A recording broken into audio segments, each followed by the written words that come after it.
Hello. So I'm trying a different mic. How does it sound?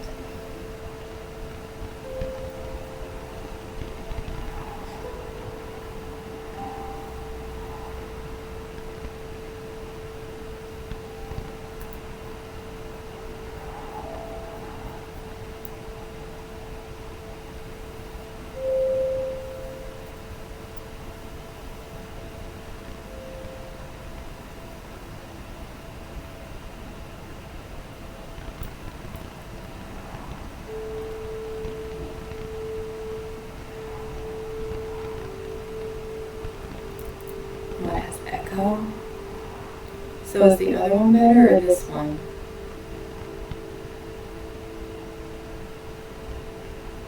Disembodied spirit. Nice to see you, Scarlett.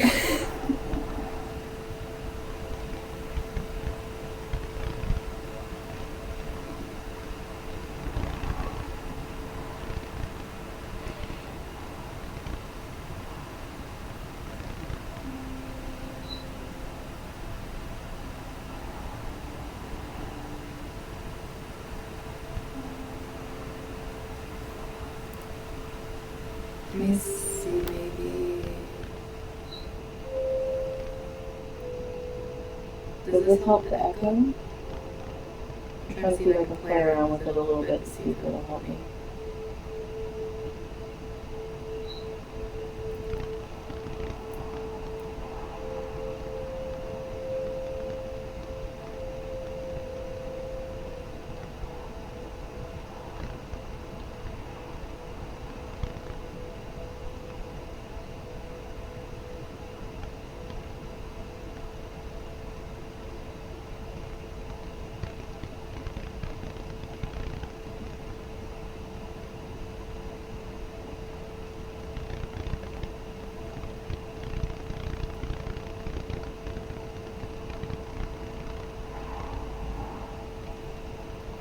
Okay, let me see.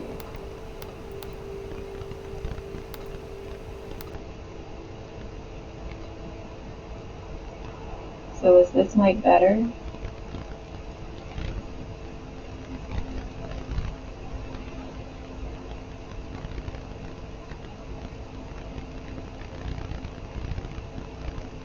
Because this is a different mic.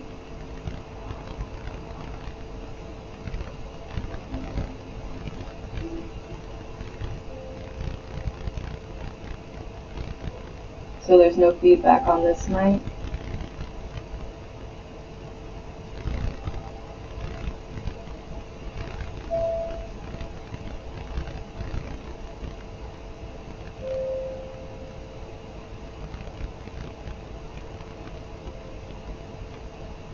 Okay, so I'll stay using this mic then.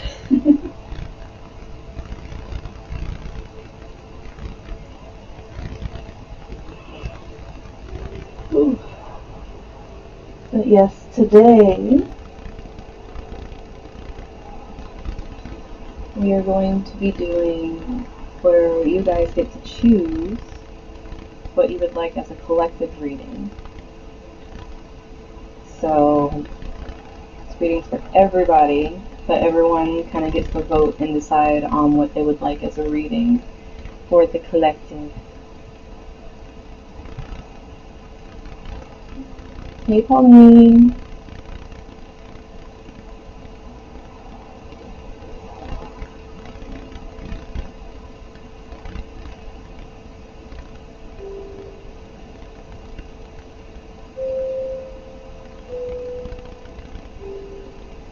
And I still want to say this. Cinnamon means stop. That name's cute, but I need you to contact me on either my Facebook page or my Instagram so I can do your 1 hour astrology read that you want on the 31st of September.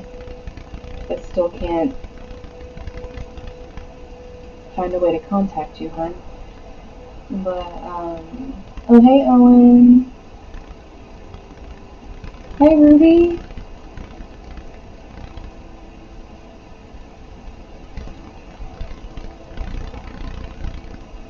Oh my god. When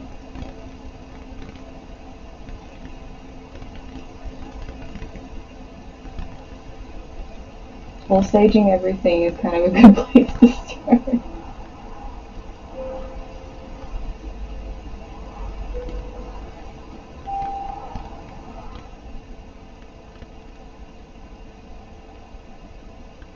Just do like tiny like parts at a time. Just pick one place that has the least amount of clutter.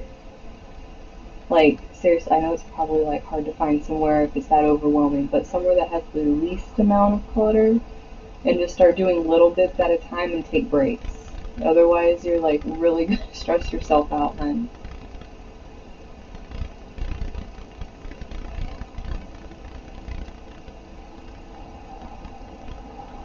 Yeah, the energies this week are really heavy at play with everybody.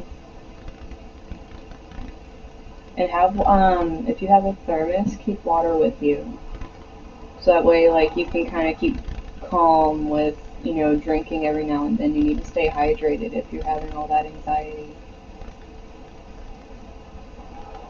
Because you'll forget to drink anything if you're going through that kind of feeling.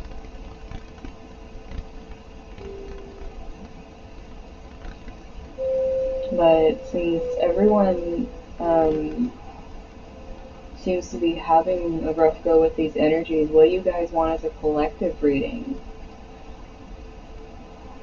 Like, is there something that you guys want to pinpoint and try to focus on? Because I can do a really in-depth collective to try to get as many messages as I can for you guys.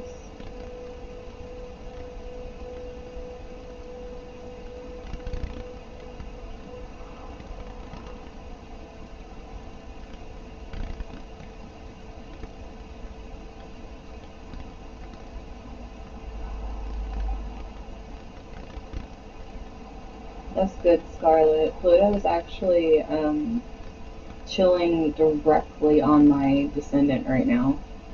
Conjunct everything that's natal, as well as conjuncting all the other Capricorn transit planets. It's a big party over there in my 6th and 7th right now. It's forcing me to do a lot of shadow stuff, which, I'm used to, so it's kind of like back at it kind of thing.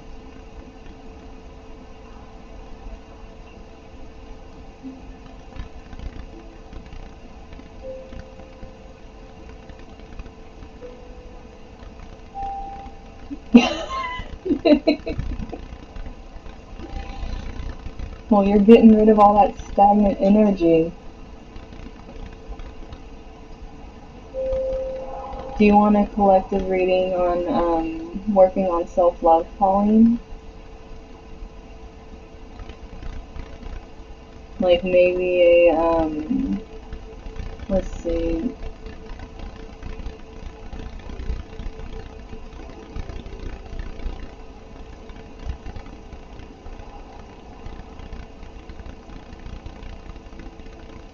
Because we can look at the challenges going on and then how to work with it for the self-love.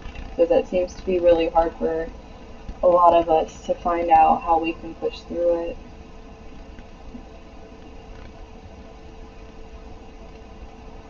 Unstable houses. Well, you have to realize Jupiter and Neptune are having a lot of fun over there collectively. It's like a freaking 6-planet party over there with my stuff. And my natal Neptune is conjunct my Uranus.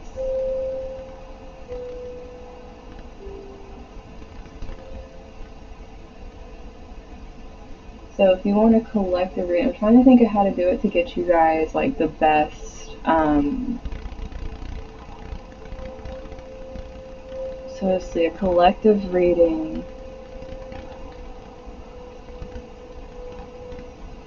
So this is almost like a collective shadow work reading in a way, because being able to navigate the shadow and work towards self-love is actually like a big component.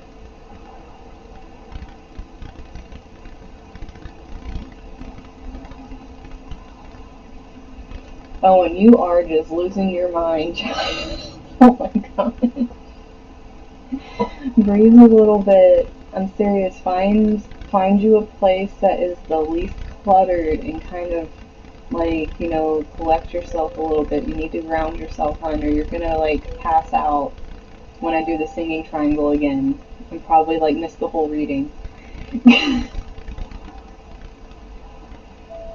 Just clear you a little spot so you can put your stuff down and relax. So we can do a collective shadow work that leads into self-care and self-love, if that's what you guys want to do, because I can do like a really in-depth collective for that.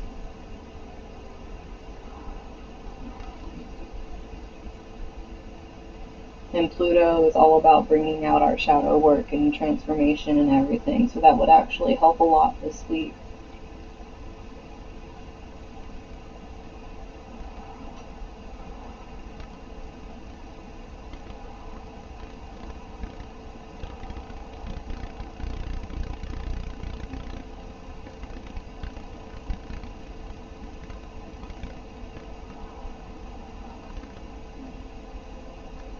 Okay, so if we're going to do shadow work,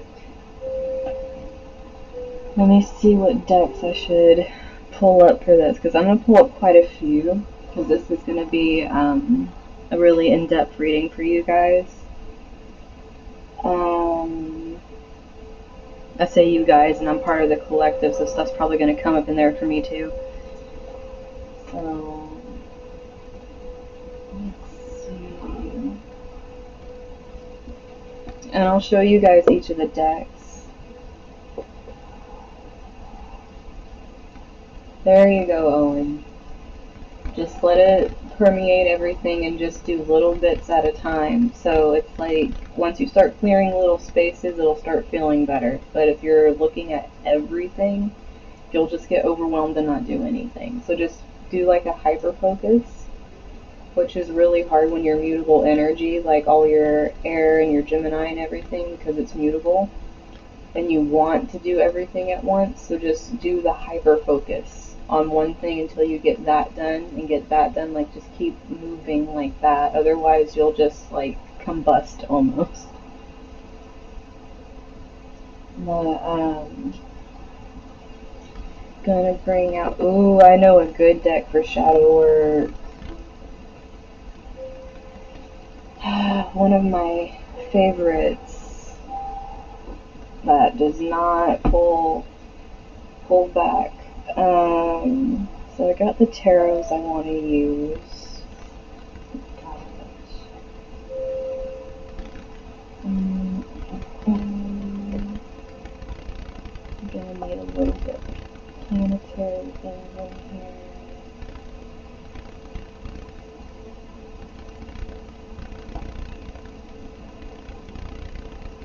We're pulling out this self-care deck again because we definitely need to be taking care of ourselves.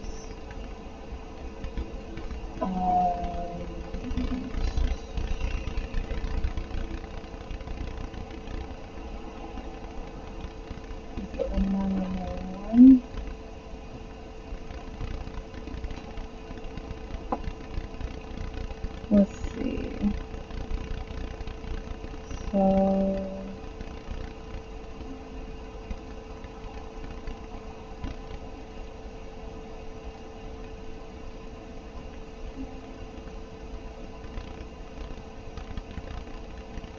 okay, so I have here what I'm going to be using, so you guys can kind of get the feel of what I'm going to do for the collective. So since this is going to be shadow work, self-care, self-love, the whole shebang basically, with this Heal Yourself oracle right here, it usually comes out a lot with the shadow work that we are repressing, that we need to work on. So that's going to be the first one that I'm going to pull and have out here as kind of like the basis of what we're going to be basing things off of here. And then I'm going to be using the Black Moon Astrology. So the energies, because collectively we're dealing with a lot of energies, and it's going to be kind of showing us what is pulling on us the most, what could be detrimental if we fall into it, and then also how we can use the energies.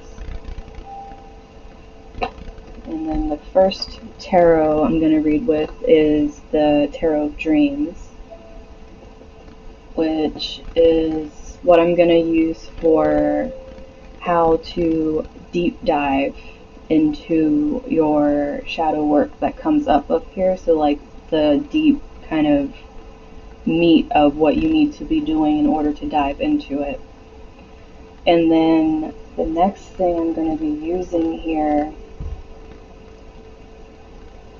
is the deck I was talking about, the Fairies Oracle. Now, this deck is one that is full of a lot of truth and isn't like a lot of other decks.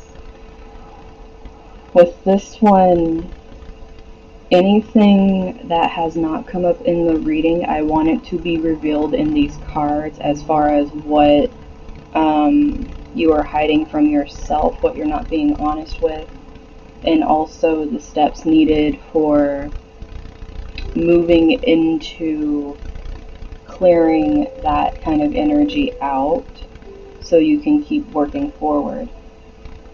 And then I'm going to use the Fairy Tarot for clarification on how you can start working towards the self-care and self-love, so that way it's like you have like kind of a groundwork for that, because doing the shadow work you're going to still need to be doing the care, or you'll just kind of fall into like, you know, this pit because it's a lot of work. And then of course, like, you guys remember the self-care oracle, so that'll give us just some like ones that you can really, if you connect to it, you know, you can do that for yourself while you're doing this if you get overwhelmed. And then of course the littles for the affirmations, because while you're doing this, if an affirmation sticks out to you that really speaks to you, then definitely keep that one with you if you want to write it, whatever you want to do in order to just be able to remember that you can get through this while you're working on it, because it's really hard work. And perseverance is very important when you're doing this, but also knowing when to take breaks.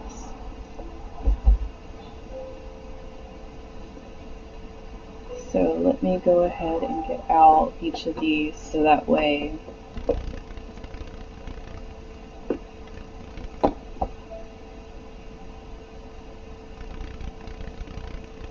I'm like over here with all this. Okay.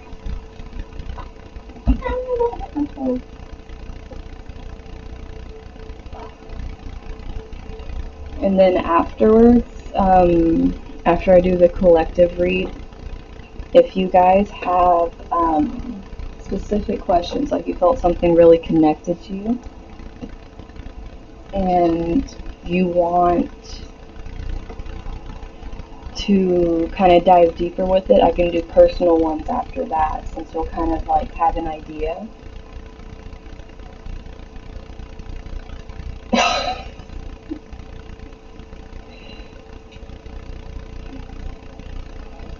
And you need to quit giving him your energy like that.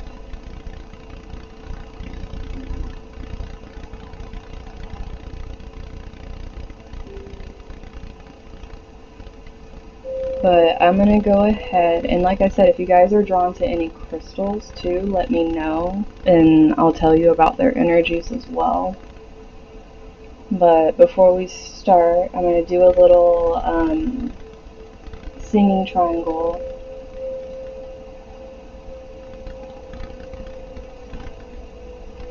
Meditation for us. Hopefully this will help Owen calm down a little bit. Well, we'll see what happens. Hopefully you don't pass out like yesterday.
I'm not even gonna lie, that is really cool, Scarlett.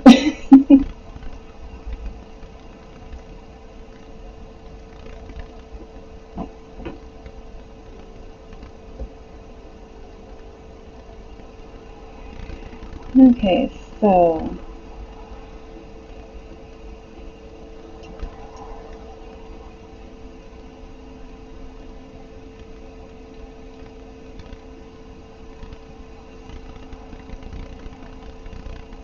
let's get started.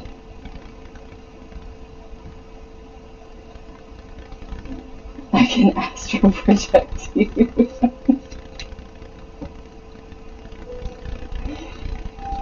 So let's see.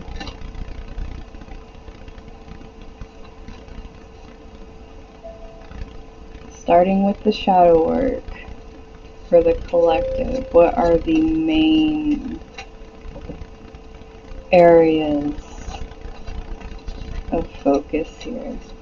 And if you guys see your main area and it clicks with you, try to follow that throughout the reading. If you have multiple, try to follow how to work on that, like each of them throughout the reading. Because shadow work is very personal to everyone.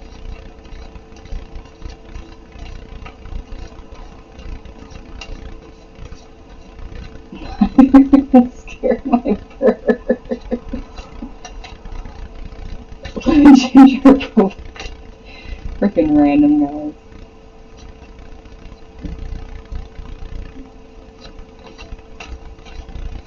So let's see.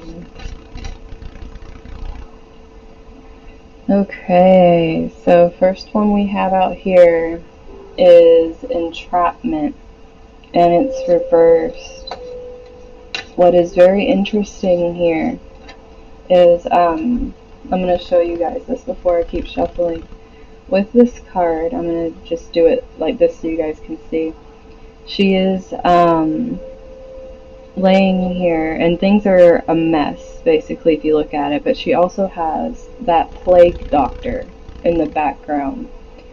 And it's almost like giving me the feeling of a mental entrapment because of fear, doubt, feeling like things are crumbling and you have no choice but to stay where you are, and a lot of confidence just being pulled away because of the lack of color here. And the only color is blue, so it's almost like screaming to be heard, but the screaming is happening inside of you. And it's like this judgment from this cloaked figure of, it's like you can't see anything about them, but they're judging everything about you just laid bare here. And with this feeling of being stuck like this, especially reversed, it's almost like a hopeless feeling. And it's only one that, like I was saying, this is shadow work. This is something you have to deal with on a personal level. You have to be able to go in and face what is making you feel trapped to where you can't get past the judgment of others. What is it within you that's keeping you from moving forward and saying what you want to say? With this fear you have, even though you can't see what others are doing or you don't even fully know them at all, it could just be complete strangers, but having that fear of being judged for being who you are and actually showing all of your color that you have within you. So that one is a type of shadow work where finding your confidence and also trying to dive deep and find the root of why you don't allow yourself to fully be yourself because of the judgment and the fear. Hi, Anne.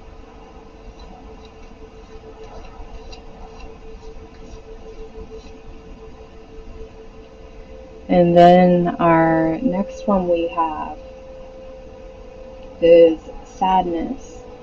Now, this can be very deep depression, because seeing this over here with this art palette, it could be pulling away from things that used to really give you a lot of joy, because it's almost like a lot of these things, since it's shadow work, there's going to be a lot of feelings of fear and hopelessness and stuff, because when you face it, it is scary. And the thing with this one is just totally starting to lack any kind of spark for wanting to move forward with anything, and almost feeling like you're not worthy of the things that once brought you joy. It's like this lifeless look in her eyes is almost saying, like, you know, what's is it even worth it trying to push through these things?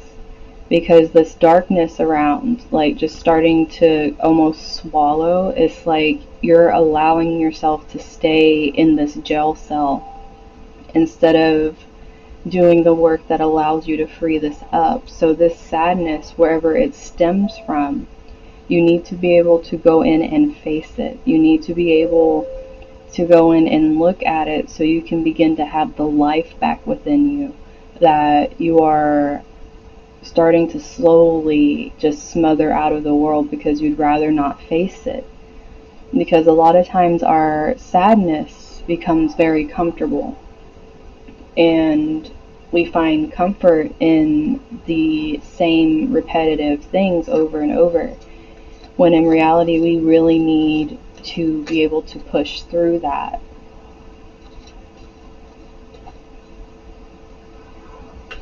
Hi, Anne. We're doing a collective shadow work, self-care, and self-love reading. So it's going to be long and deep. So whatever parts of it resonate, try to follow however those start applying to you throughout the message.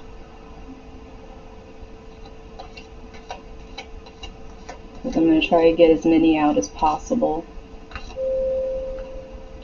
We're talking about self-love, and we have self-love coming out here for shadow work, which, I mean, that's a major thing. You have to be able to actually give yourself the space to feel worthy of the love.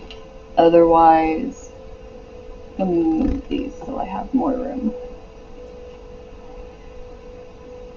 You have to feel worthy of the love you're trying to give yourself, because if you don't, what ends up happening is you don't allow yourself to receive love from others as well, and you keep bringing in relationships with people, whether it's friends or romantic, even your family if it's toxic. You keep bringing in others that treat you in a way you feel you deserve to be treated, because you're not loving yourself the way that others should be loving you and treating you. They're going to treat you the way you're treating yourself because you allow it with a lack of boundaries.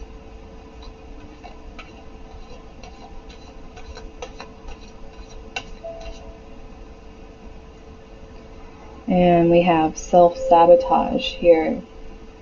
Now, with self-sabotage, and it's reversed, it's almost like not even knowing that you're doing this to yourself. And on top of that,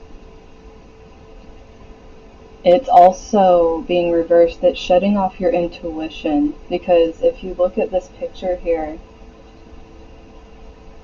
it's like she's holding a candle, but it's gone completely out, and these people are, if you can call them people, it's more like the shadow is coming in and more like taking over, because she is refusing to look at it and face it.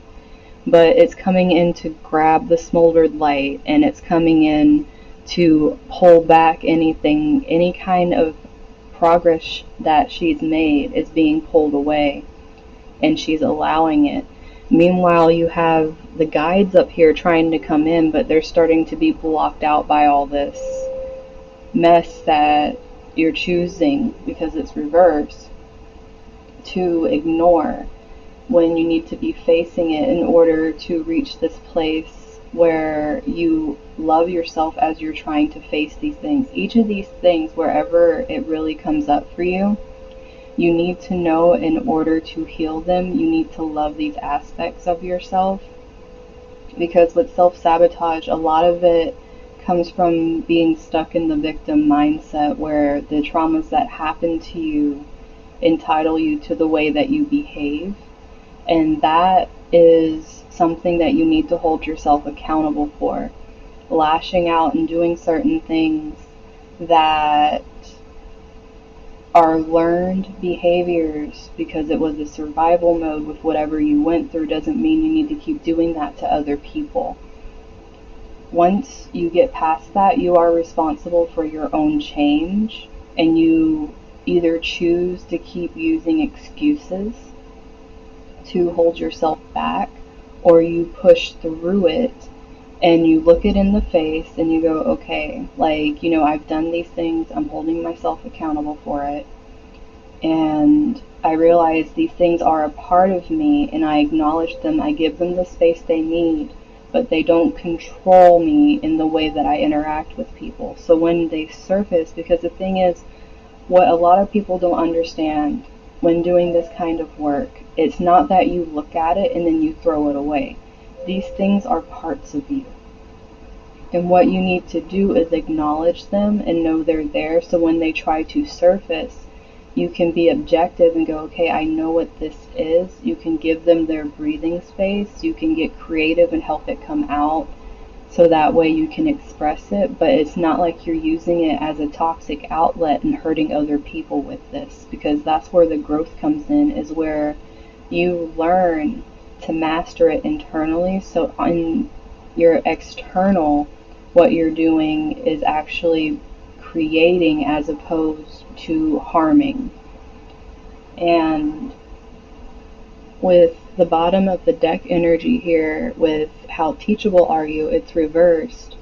So with shadow work, you cannot be in this state of mind where you are stuck saying, I know what's best, I know this, I know that, like, I can, sorry about the loud noise, I can do this because, this is what was done to me, and, I just want to get this out. It's like you have to make the decision to open up and allow yourself to learn how you have affected others and be accountable, and then also release what has been done to you. Like, learn from it, keep the lessons.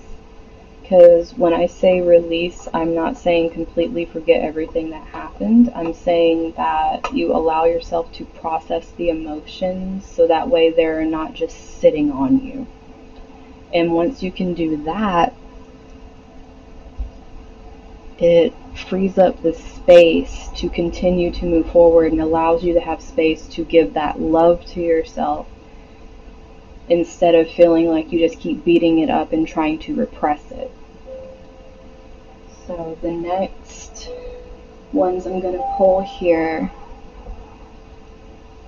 are the planetary ones that are going to show us these energies that we're dealing with right now. And after I pull them, I'll go over how you can use them to help you do this, but also what not to do with the energies, because it can be just as important.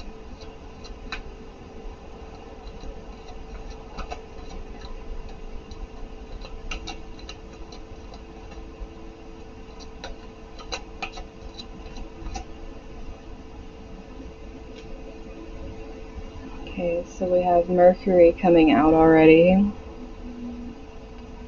So Mercury's in Scorpio, which is really adding to this Pluto direct energy. That's making us really dive deep and pull up with this Cancer. I feel both of these are green. This is heart chakra. This is very love oriented with the self and healing. So what's happening is you're being forced to look at things, and you're knowing what you're trying to avoid, because Scorpio doesn't allow that. It doesn't allow you to walk away this energy. And when I'm talking about energies, I'm not talking about people, I'm talking about energy. Because each of these signs and planets and aspects, they have energies. So with Cancer energy, it's a very nurturing energy. It's a very loving energy. And with this being reversed, it's almost like holding it off from yourself. And what this Mercury is trying to make you do is realize that this is what you're doing. You're avoiding doing this, and it's keeping this from you. And you're really going to feel it once Mercury goes retrograde, if you haven't started opening up with this, because it's going to make you revisit it and sit with it, like, for a long time, because it doesn't go direct until November.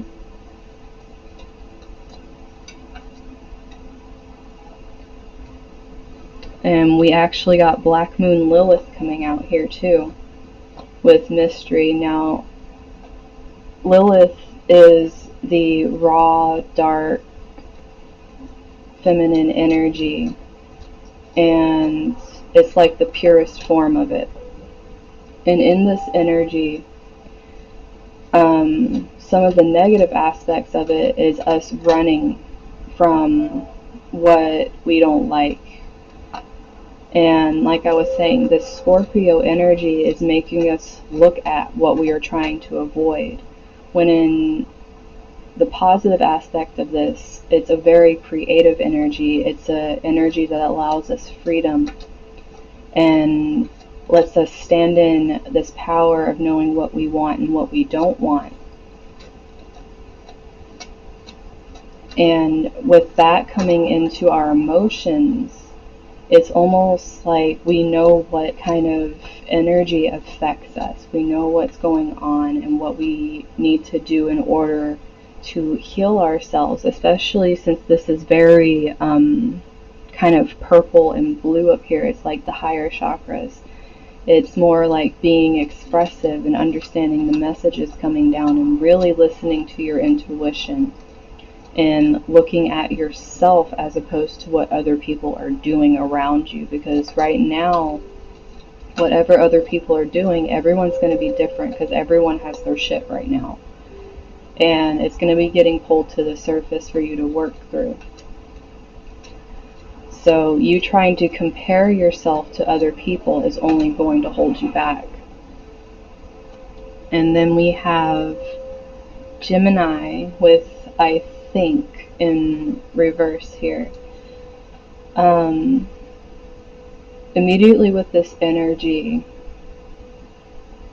since it's kind of the same color, it's almost like I feel like this is saying we need to pull back from trying to be so logical with this, because it's not going to work. It's like our feelings and our logic are so confused right now with what we need to do, because this is a very deep thing. Like, shadow work isn't something you can sit there and like compartmentalize and everything. It's something you have to feel on a soul level, and you have to be really fully invested in knowing what you want to do. You can't just go in and say like, I want to do shadow work. Like, you have to have a reason for these things. Like, what is the reason you are trying to do this? Like, do you have a trauma that will not leave? Do you have places in your life that are completely affected and you can keep feeling it's the same thing over and over again that's keeping you from it, and you're choosing not to face it? And then you make the choice that, hey, I'm going to face this to change my life. You have to have that backbone when going into trying to do this. Otherwise, you're just going to be flailing around in it and getting lost and not knowing what you're even trying to heal.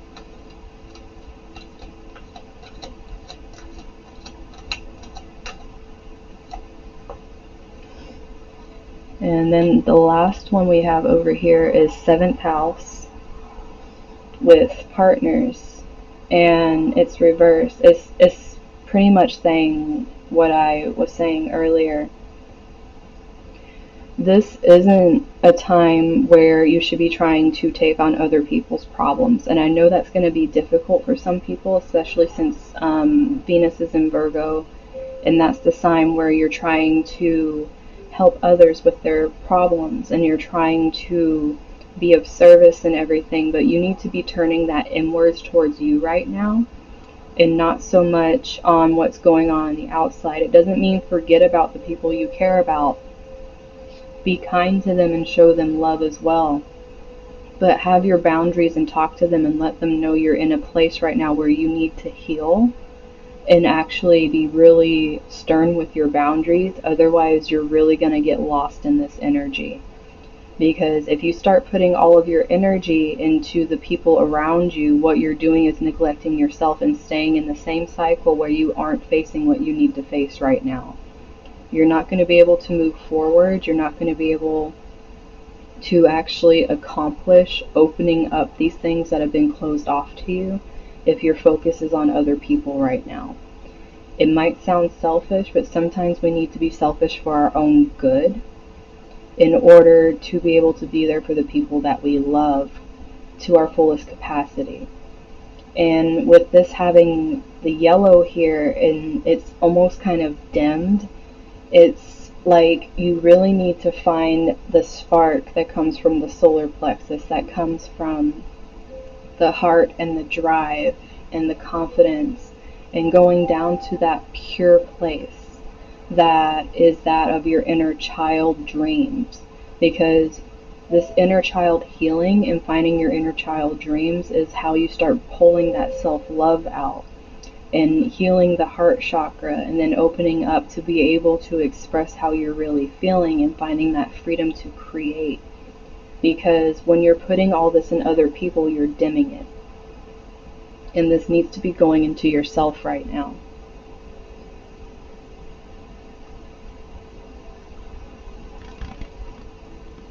So, bottom of the deck for this one is we have Jupiter in abundance. Now, when I see this lightning bolt, it makes me think of a tower moment happening, because Jupiter isn't just luck and abundance and things like that. It's also spirituality and lessons, and it is expansion. So if things are happening, like say you're doing this work, you're going to feel this energy like it really is enveloping you. And that's why it's very important to be able to know when you need to take breaks, because it's going to, once you start it, be something that can become overwhelming. So definitely know when you're feeling overwhelmed to kind of step back a little bit, give yourself space, give yourself breathing room, and then go into the self-care that you need before you dive back into it. But doing this also, on the flip side with Jupiter, also brings in the blessings that come from doing this work, because clearing this space allows what Jupiter wants to bring in, because doing this spiritual growth is what allows Jupiter to fill these new created spaces that are clear to be filled with manifestation energy.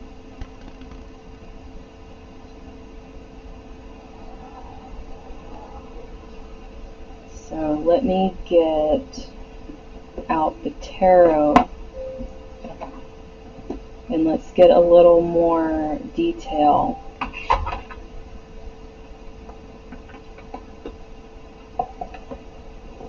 Get a little more into the meat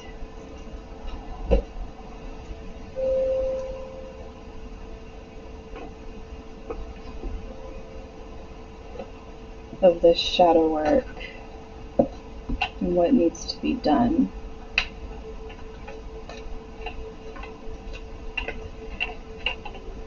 Yeah, you're right, Scarlet. Definitely is gasoline. It just matters what fire you're deciding to fuel with it.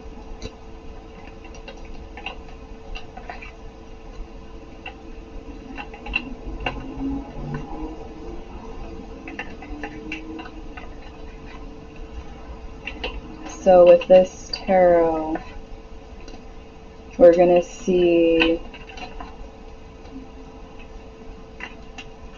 specifically with these shadow works that came out up here.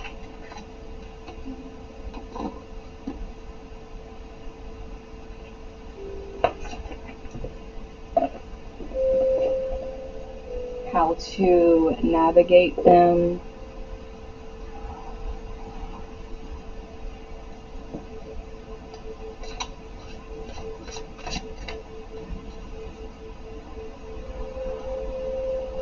And maybe some more information possibly that you guys can connect to understand where this shadow work is coming from in your life. So I might pull 2 different rows to kind of get more information for you guys so you can see where it connects for you. Because like I said, with shadow work, it's one of the things that I am passionate about. So if we're going to be doing stuff on it, I want to be able to give as much information as I can while doing it.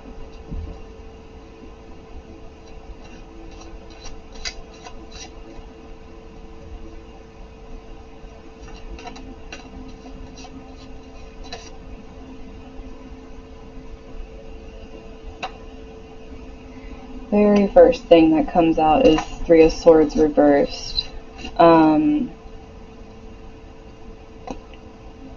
Definitely when we're doing this, we're going to be revisiting past hurt. We're going to be having to learn to release very deep-seated pain that hurts a lot, and it brings a lot of growth.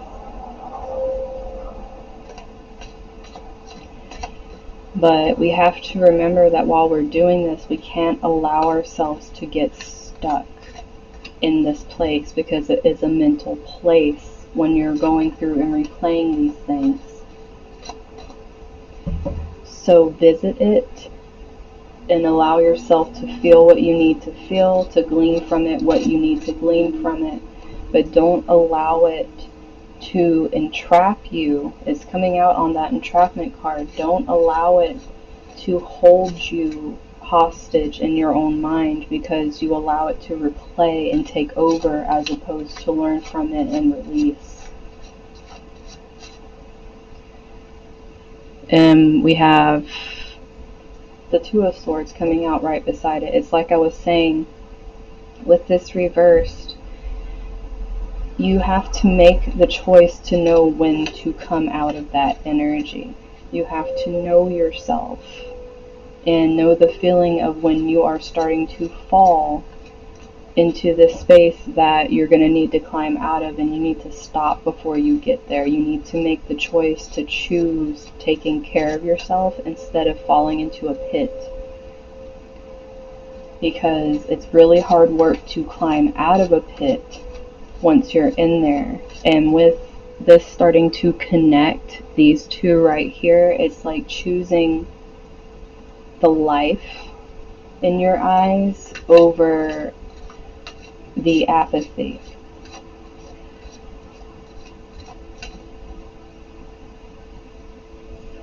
Like, I wasn't kidding when I was saying shadow works hard, guys. You are going to be seeing a whole lot of this stuff.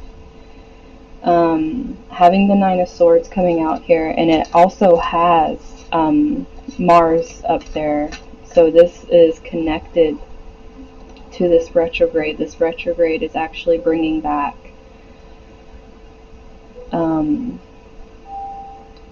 with this shadow work, it's actually bringing back with Libra in each of these a lot of partnerships.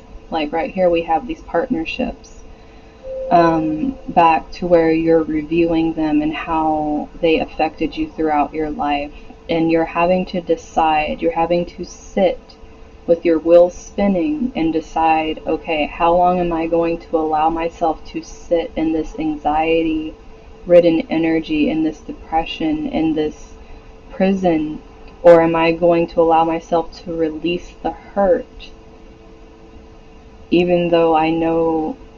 And it might come with you having to release people. Sometimes our work that we're doing does come into the physical, where we actually have to release people. And when you know that, you have to make the decision to do that. Otherwise, you're going to stay stuck in your loop. And that's another big thing that comes from this, is a lot of times, once we start it, it's a process where we realize some people really have been harming us even though we love them dearly.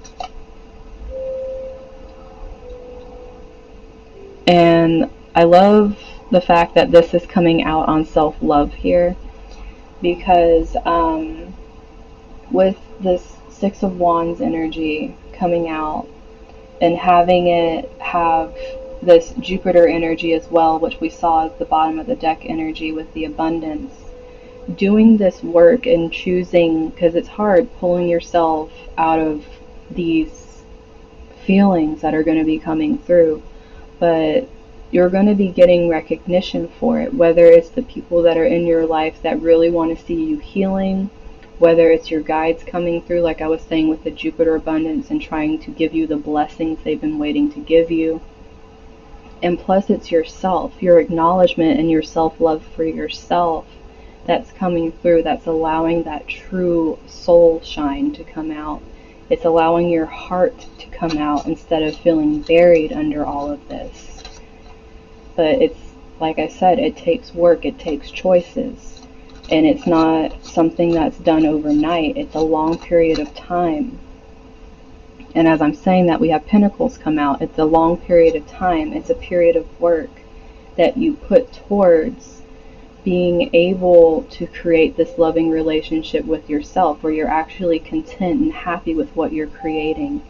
Because with this Virgo energy, it's very detailed. It's very meticulous work. And it's almost like you're discovering pieces of yourself that you decided weren't worthy of you paying attention to, and building this loving relationship with yourself, which creates this security to know that it doesn't matter what these other relationships did to you. You learned what you were supposed to, and you're going to put that into knowing that you can put that love into yourself. But it takes a lot of dedicated hard work. And what's interesting is Venus actually is in Virgo right now, so it's saying this is the perfect time to actually be doing this.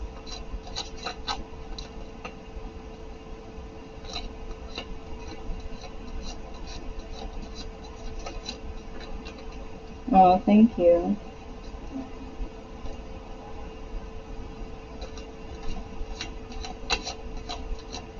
So I'm going to do the second row and see what comes out, because this was a lot of heartache and relationship type things that affected your ability to love yourself, and working on those. So let's see what comes out in the second row. So second row we have coming out here is literally full reverse. It's not wanting to go after your dreams, feeling very stagnant and stuck, maybe getting really reckless with doing things, because like feeling this energy, this entrapment energy, it's almost like things have fallen through so many times that you're getting just a little it's like not only impatient, but you're getting desperate, and it's causing you to lose, well, those just wanted to come out. It's causing you to lose sight of the fact that hard work needs to go into these things. Because this right here, it can be very irritating, because with the Seven of Pentacles and having this Taurus Saturn energy, it's a very slow energy. It's this energy like, you know, you've put stuff here and you've been working on it and you're watching and you're just like, any day now, you know, this can like ripen so I can freaking use it. And you're just sitting there trying to be patient. And you've been patient for so long that the grass is almost as tall as you are, because you're just sitting there waiting. And it causes this feeling over here of like, why am I waiting so long? And it causes like this stubborn streak to happen, because you're starting to feel like what you are working towards, whether it's happened multiple times or it's this one big time that really affected you, that you just lost it. You lost everything you worked for. And it made you feel like your self-worth just plummeted, and that was it. It was like, I'm just done. And why should I keep going? I've lost my faith here. Like, completely lost the faith here. Like, this, both of these aces, it's like saying I just lost my stability, I lost my emotional balance, I lost my will to really want to love myself, let alone somebody else. And it's just this very strong energy of loss and not really wanting to move forward, because it's like every time you try to move forward, you put in so much work and then you don't see anything come of it, and you think it's directly related to you and you are the problem. And then on top of that, it seems like the partnerships you get involved in just never seem to be equal, and some of them are just very toxic. It's almost like this right here feels like a very karmic type of work that needs to be done. It's like realizing that doing this work and focusing on yourself is going to help you break the cycle of bringing in these karmic relationships to you, because they keep coming in because you haven't done the work, you haven't learned from them what are supposed to be learned. So you're staying stuck and stagnant and feeling like you're doing all this work and never seeing anything, and all you're doing is losing stuff. You're just constantly losing stuff and being sent things that are just really fucked up. And it's like the only way you can break out of this is by doing the inner work. You can't do anything externally. This is what this is trying to tell you. You keep focusing external. When it's not external, that's the problem. It's internal. And the bottom of the deck energy for all of this is the Four of Cups. And the way this one looks, because it has the moon, it has intuition. It also has looking up here at this cup filled with purple, which is our intuition. It's being able to listen to our guides. It's understanding that once we can open up and surrender and understand that all of this in the physical environment isn't really helping us. Everything down here isn't what's going to help us.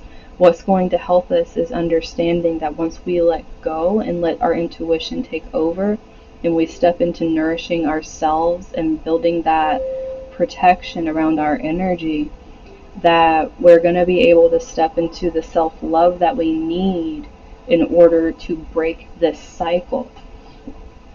So we have the people that are very mental right now, going through things and replaying things, and then we have those that are really using their external as an escapism right now, and pretty much working themselves into the ground, and things keep falling apart because they're not realizing, both are not realizing what needs to happen is the surrender in order to get to the place of self-love and the nurturing that needs to happen.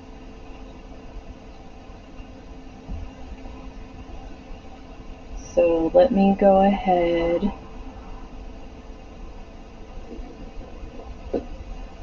and get out. Hi, Jen.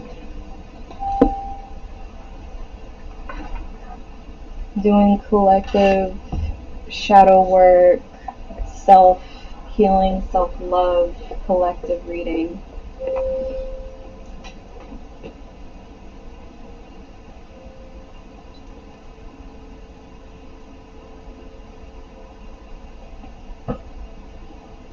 So now we're going to get into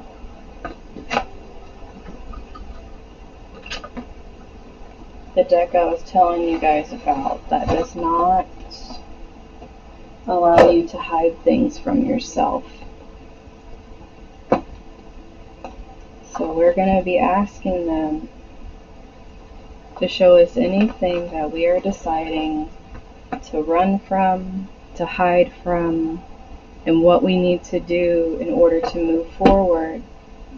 And sometimes with this deck, they do pull me to read some of the passages. So if I feel that for any of them that come out, I will read a passage for them. But we're going to see blind spots, what you're hiding from yourself, what you don't even realize is actually happening in your subconscious, as well as how to start stepping forward here.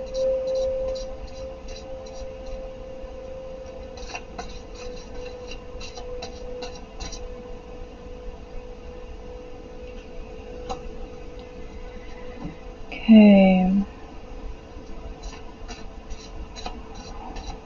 First thing coming out here is some of us are ignoring the small details, and it's in those details that we are actually going to find our answers, and it's where we're actually hiding a lot from ourselves.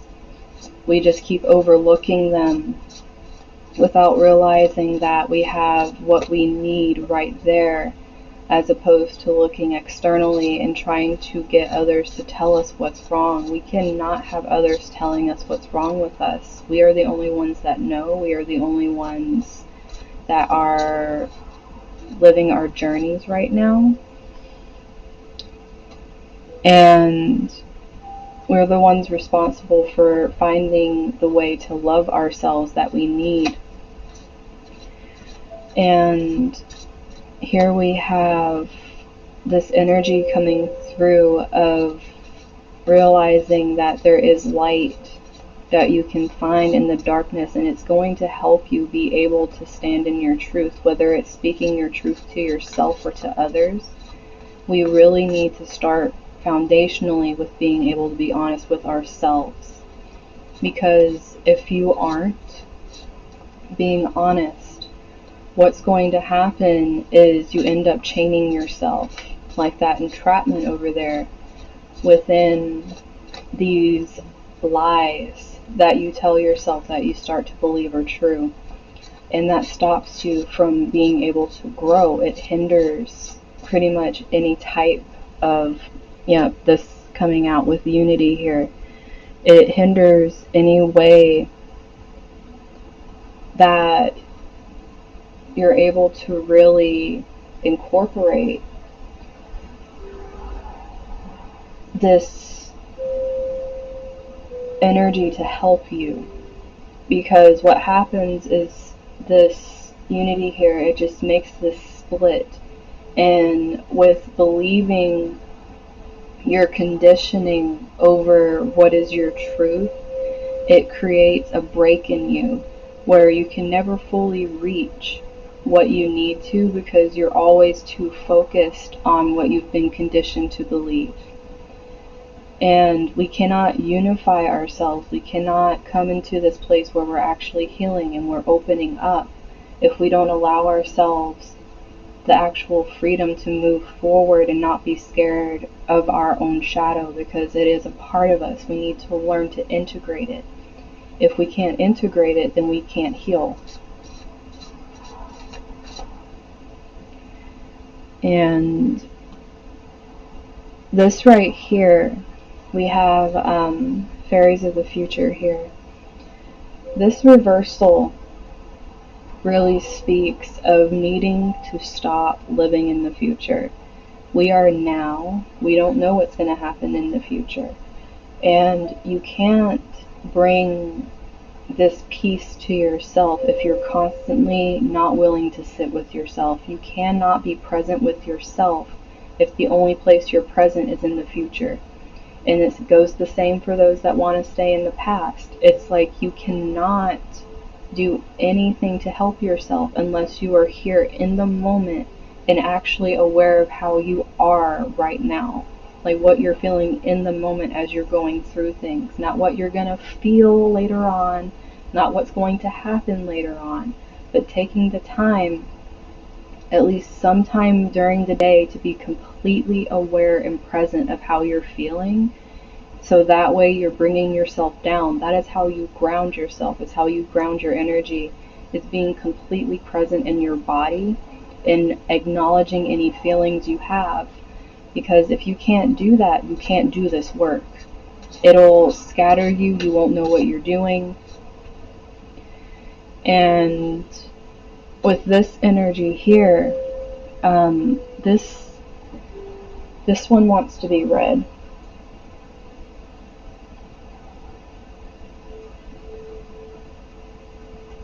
Energy bending.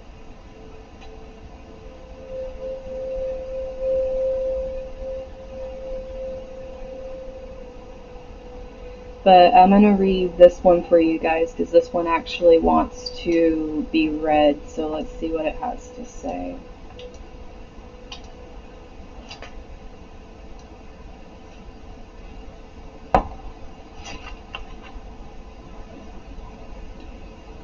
So, you're over here talking about muck, and this is Mikkel Amuthel. He's known for everyday blessings, play, but also mixed blessings, because sometimes blessings come as lessons. But he's in reverse. So, this card reverse can signify behavior that is opportunistic, self-centered, inconsiderate, selfish, and childish. Immature too. It can speak of clinging to unrealistic notions about security, clinging to the known path, and rejecting adventure. Don't, Mikkel says, let yourself do that, please. So you're pretty much being begged right now not to do that. But it's pretty much like I'm saying, you can't stay in this state where you're allowing what's happened to you and not be accountable for it and just put that on other people, because it's literally stunting you. Hi, Sarah. Doing an in-depth shadow work, self-help, self-healing, self-love collective.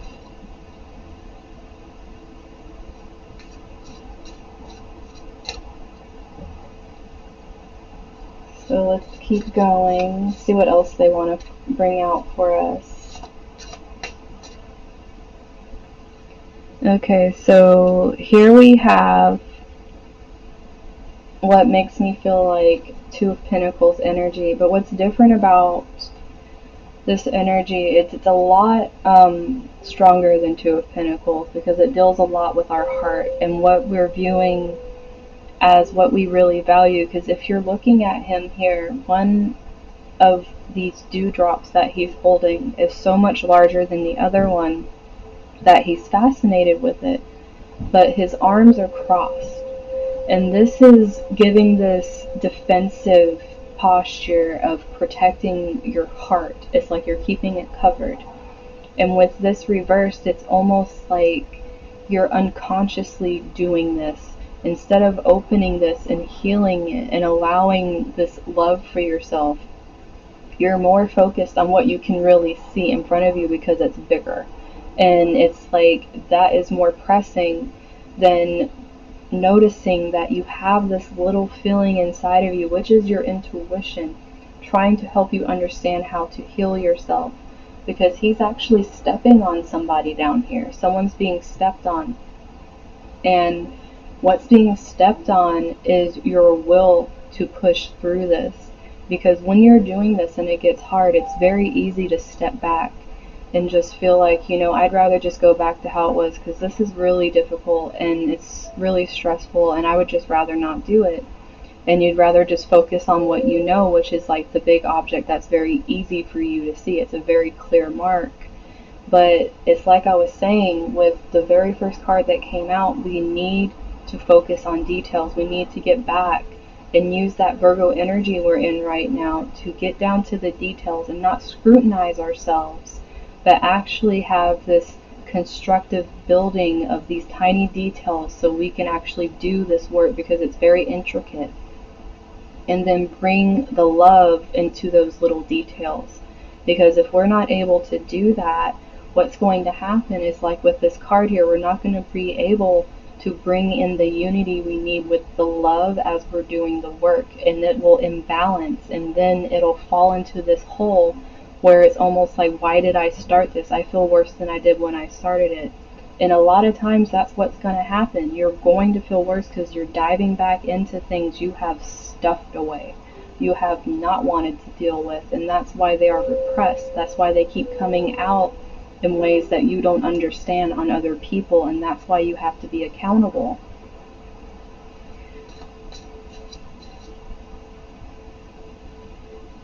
And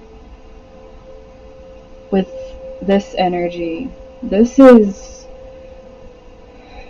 once again, like I was saying here, this is really needing to be in your truth. It's building a foundation and speaking your truth.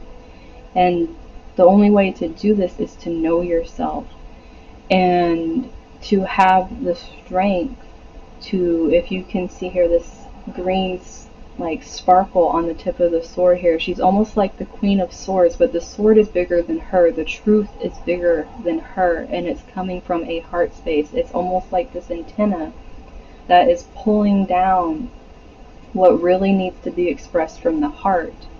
And it's a very big process.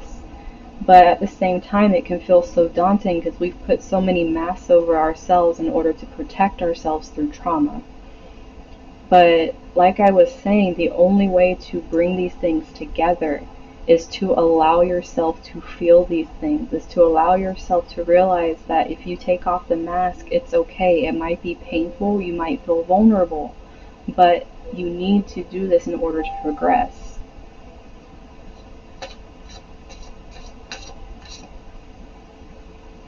Now, this energy, you have to be careful of this energy, the collective of pixies.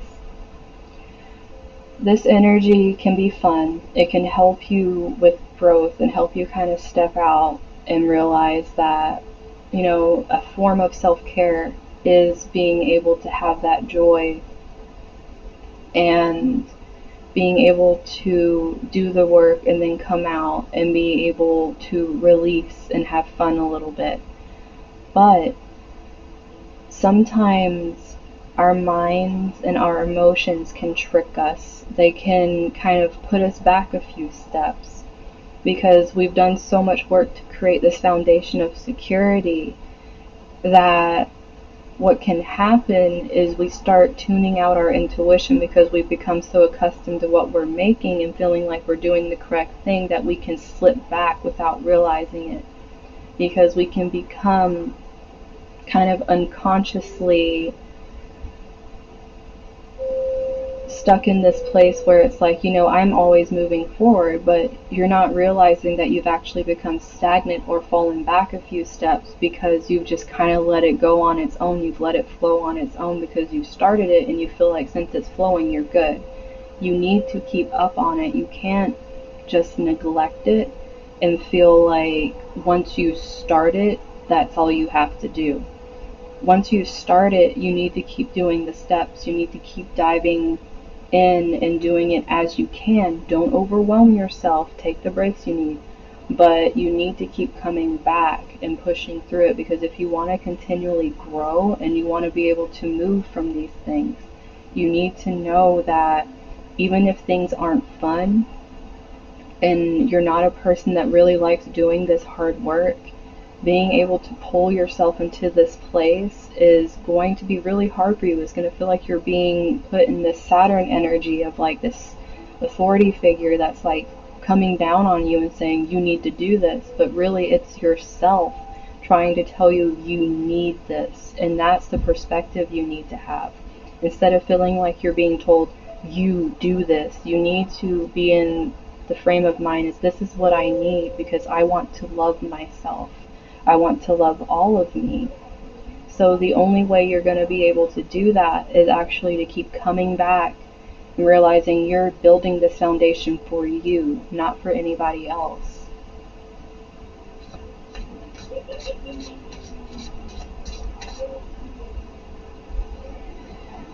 And once again, we have another defensive posture here. With this, though, what's happening, unlike this defensive posture where everything's open and you're actually looking at something, in this one you're hiding, and this is the color of the throat chakra. But it's very pale. It's not this pretty blue that you're seeing up here. It's like a very pale one. It's a throat chakra that's being drained.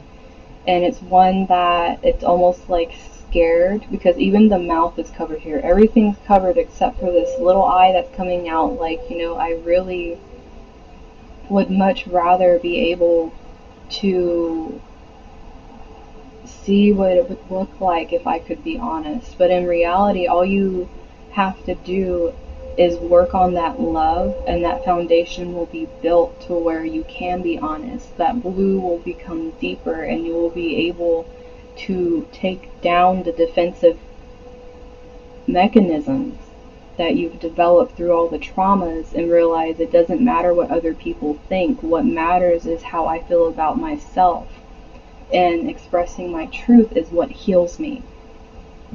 And you can't do that if you're always worried about what other people are thinking.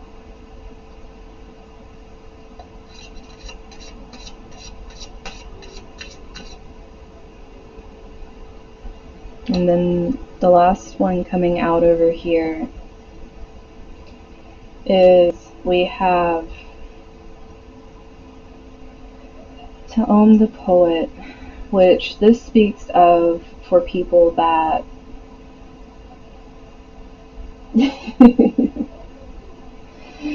but with this one, this is about those who very much connect to writing, for the poets, for the musicians, for the creatives.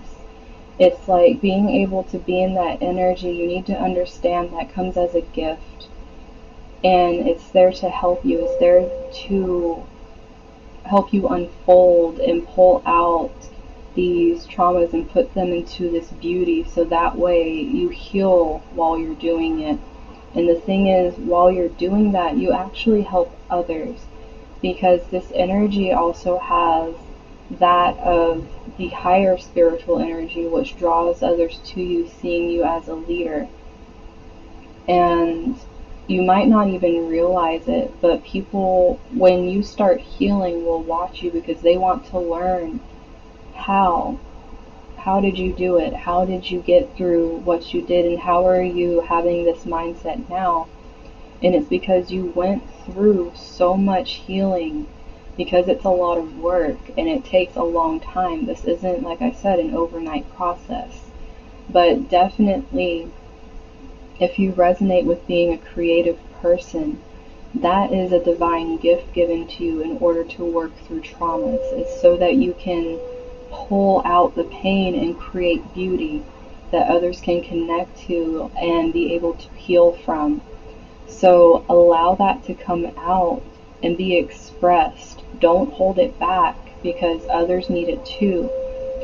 And through healing yourself and healing others, it actually expedites the process. It allows you to let things go easier, because you're realizing that you having a positive effect by doing your work actually helps you love those aspects more, because you realize without them, I wouldn't have been able to help these people like I've been helping them without even trying to. I'm just being myself here. And the very bottom of the deck that we have here is Abe the Retriever, which with him, he's very understanding, and he knows a lot of times that it's really hard for us to say what we need to. And it's like he, with his crown chakra lit up, it's like he gets messages all the time. And what he's trying to let you know by pointing at this throat chakra area here is that it's okay to speak these things. The people that need to hear them will hear them, and the people that don't, well, whatever. That's pretty much like the attitude with that. But you have to realize that this energy here is you. You need to know that these things coming to you by clearing out this energy and doing this work, you are retrieving yourself. Because it's not like you're creating something new. What you're doing is you're taking back your power. You're retrieving your power. You're pulling back the pieces of yourself that you felt were too ugly to look at. And you're realizing they're beautiful parts of you that you need to accept and love as well. And by doing that, it allows you to start expressing all the aspects of yourself. And, well, damn.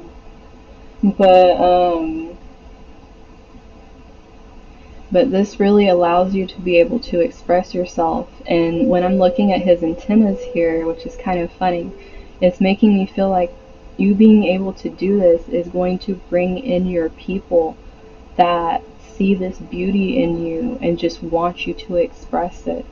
But you need to create this space by doing this in order for these people to come in. Like, this is a you work. These people, even if they're starting to come in now, cannot do this for you. And that's why it's such a journey.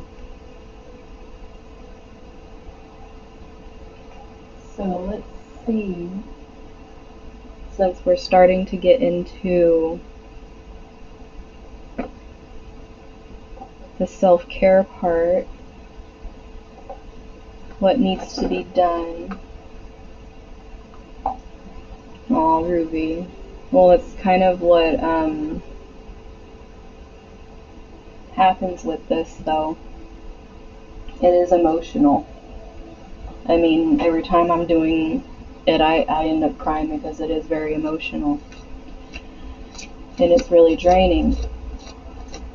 But the thing is, we still need to be able to take care of ourselves, which is what I want to pull from here, where what we can do when we're getting to that space where we're starting to get overwhelmed. Like, how do we recognize it, and how do we start turning it around and taking care of ourselves?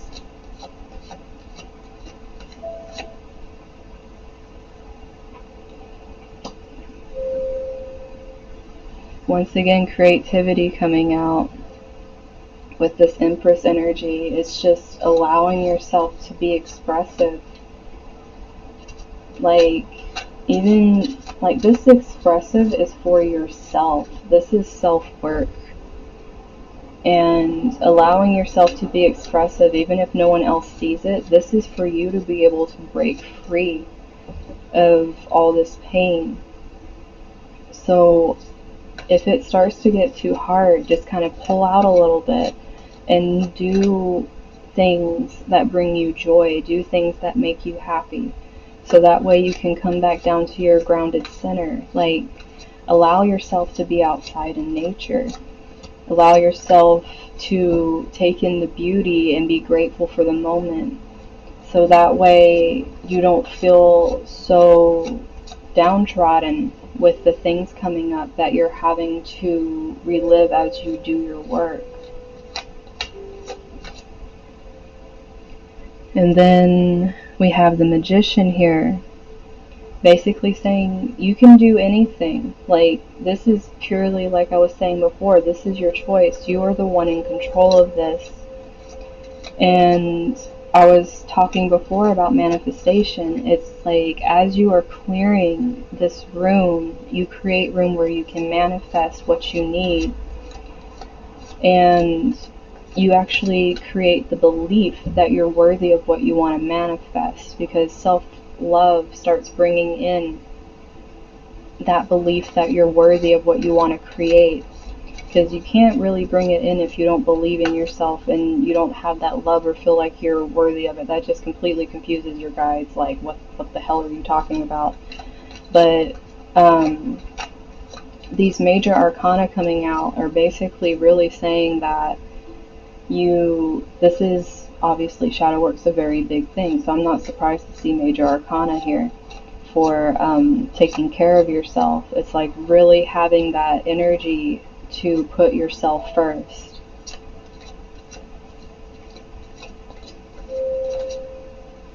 And we got another major arcana here. We have the Chariot.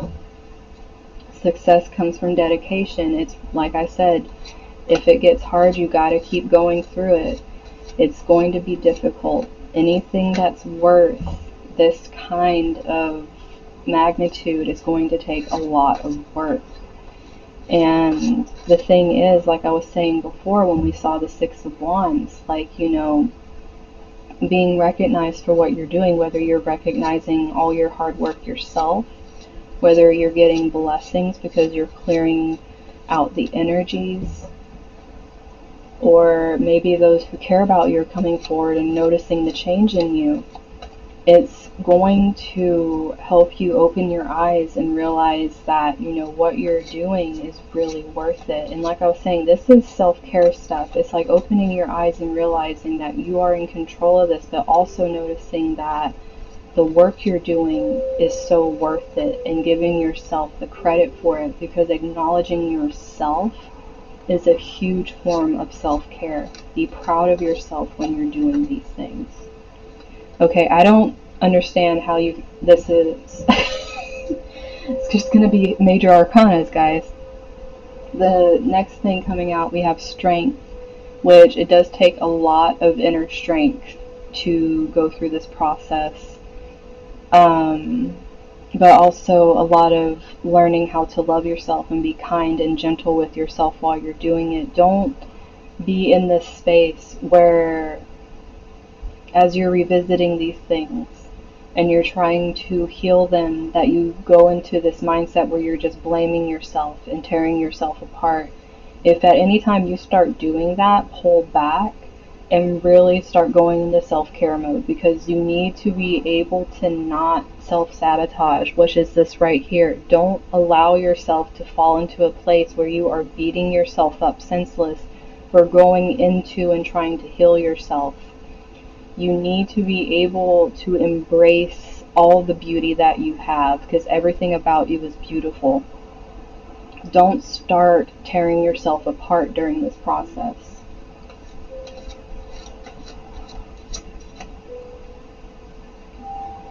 And we have Eight of Spring here. Yeah, it's like there's so many things you have to realize that are going to be happening at once, because once you start doing this work, a lot of things start changing.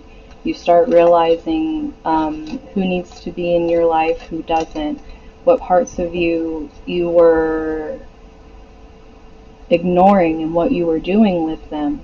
Your external world will start changing just like your internal world is. Things just kind of come like an avalanche. And while there's going to be times where you have the energy to be able to multitask and handle these things, there's going to be other times where you're just completely drained, especially under the energy of these planets right now. If you feel drained, allow yourself to rest.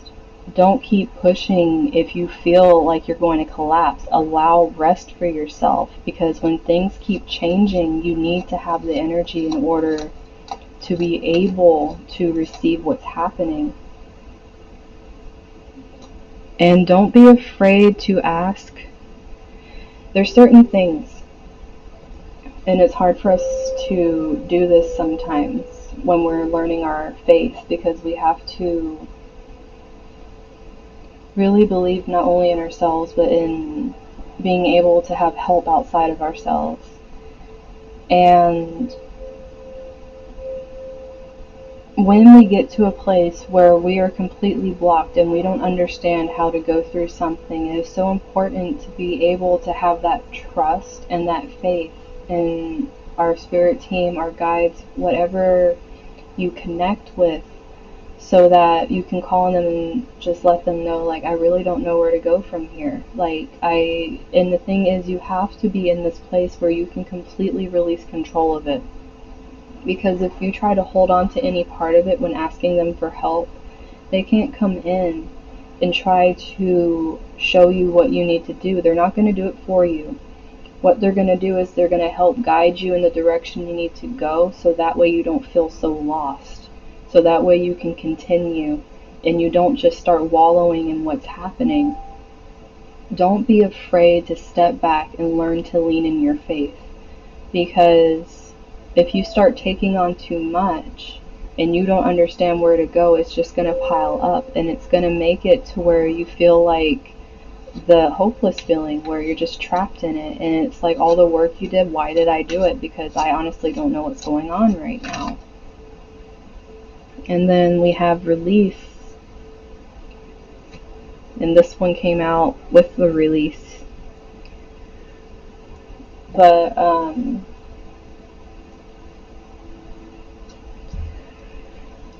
this is a lot about and release is a huge part, like I've been saying the whole time with this shadow work, like learning that the past is the past and taking from it what we need to take from it. We need to learn what we were supposed to, not just throw everything away, but we need to be objective and allow ourselves to actually feel what we repressed and allow it to move on, allow it to move through us and do what it needs to do in order to be healed. And then once that healing takes place, it opens up this area within us that allows us to start experiencing new things instead of being stuck in the energy of I can't move, which was this Fool over here reversed. It's like I can't go forward. And it actually allows you to move on from that pain once you start allowing that in. And it came out with this energy of honesty and letting go of things that aren't serving you, whether that's people, situations, family, whatever it is, the things that are holding you back, that are toxic, that aren't allowing you growth, that are making you stay stuck in this place of repeated cycles of karma that's unhealthy. Because yes, there are karmic situations, but there are some things that just keep repeating that aren't our karma. That means we're stuck in someone else's and we're allowing them to use our energy in order to fulfill their karma, which you don't need that at all. You need to focus on yourself. You need to focus on what brings you joy, whether that is your art, whether it's your career, whether it is a very important relationship in your life, whether it is literally just yourself that you need right now. You need to completely recenter and bring back your focus. And like I was saying, that goes back to the Virgo with the details and being able to see the little things that need to be done, so that way you can get through everything. And it's so important through all this to keep your humor, to keep your play. Don't lose that side of you, because that is how you keep bringing the healing back. That's how you bring out the solar plexus energy, is by having that child like feeling of being able to see wonder and humor in the world and everything, and to continue to learn. Because if you shut that off, you can't learn from what has happened. And all of these things that you're given to learn from are so important, especially with all these major arcana here. Like, this is like such a huge thing. And like I said, shadow work isn't a small thing. But what's really important for self-care here is realizing how much power you have within you, and always realizing you are enough. You have the strength. You are gifted. You have the ability to let go of these things, and you're strong enough to do it. And it's not a weakness to depend on outside of you if you are stuck.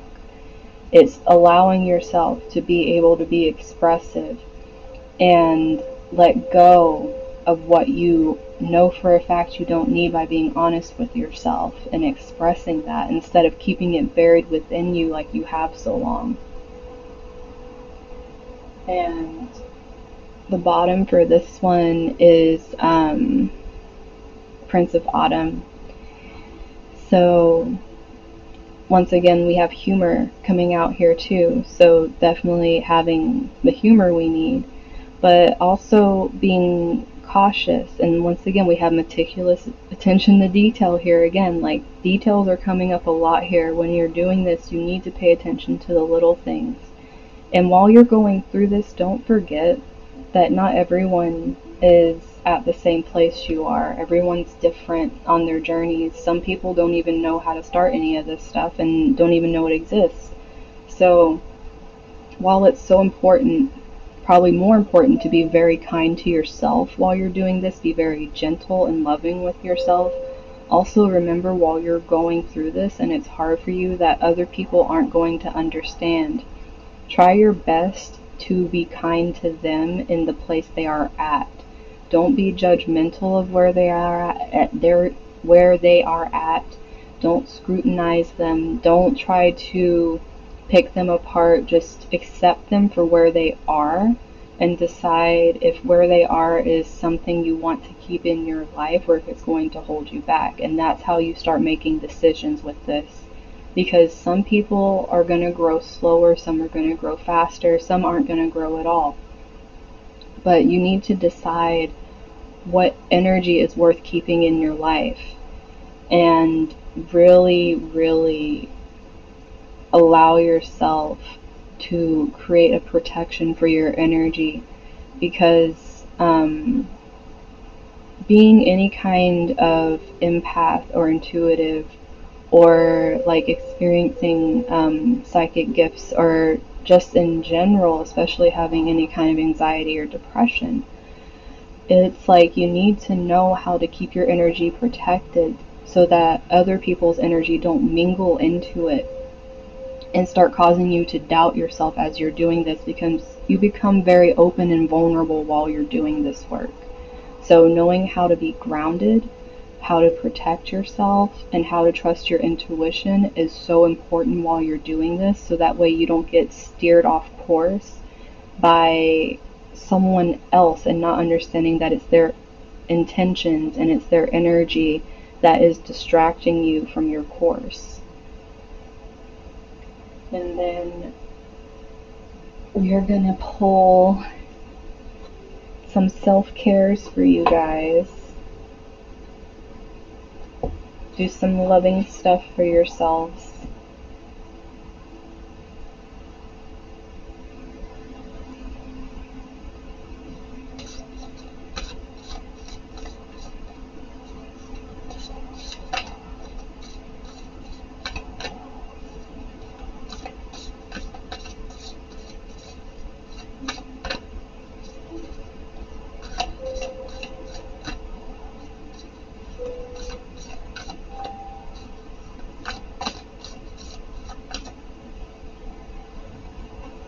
Okay, I was talking about nature earlier. The first one we have out is taking a walk. So for those of you that need nature to ground you, or just need to get out of the space that you're doing this work in, even if it's just walking into your backyard and standing there for a little bit and feeling the air on your face, or looking at the stars at night, allow yourself that time and don't feel like it's a waste of time. That is the worst thing you can do when you're trying to do self-care or self-healing or anything, is to feel like anything is a waste of time. It is not. When you are taking care of yourself, it is just as important as anything else, if not more important. Some of you need a massage. Possibly learning pressure points, because there's a lot of things here, like the pressure points on the bottom of the feet, the pressure points in the hands. For some of you feeling lower back pain, that can have a lot to do with blockages in your lower chakras.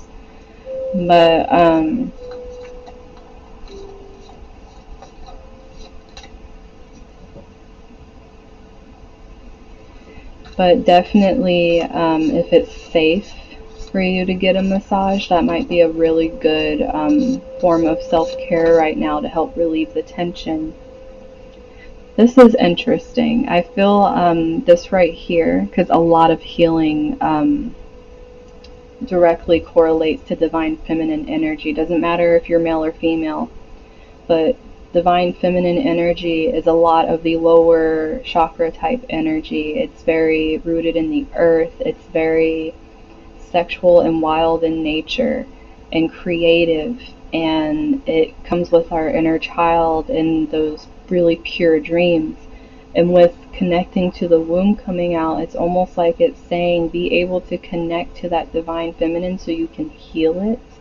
And that is like a form of self-care, is acknowledging your divine feminine within you and how it might be hurt, how the traumas might have closed it off and made it inaccessible to you, and acknowledging it and allowing it to be open and be expressed. And we also have dream journal here, so some of you definitely, I know some of you are dream journaling, but it is a form of self-care because you're writing down things that could be helping you. Some of the things you could be doing for yourself could actually be coming up in your dreams. And if it really brings you comfort, try it in your waking when you're awake and see how it affects you and if it really helps you come down and be more centered and grounded.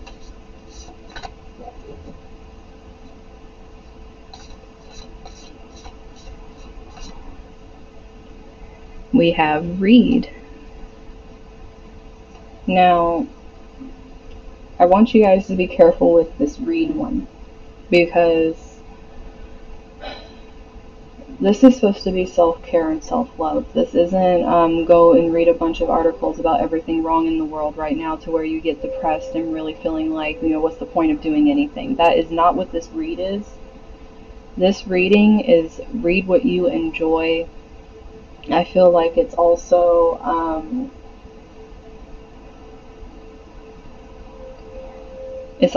possibly going back and reading things that you have previously written when you were going through creative phases, like going back and rediscovering things, because you might find things there that you didn't realize or you forgot that you wrote, and that when you go back and you look at them, it helps you start to piece together parts of yourself that you didn't realize that you were allowing to come out at different times in your life, and it can actually open you to different prospects and really help you to remember some of the dreams you once had that you might have suppressed.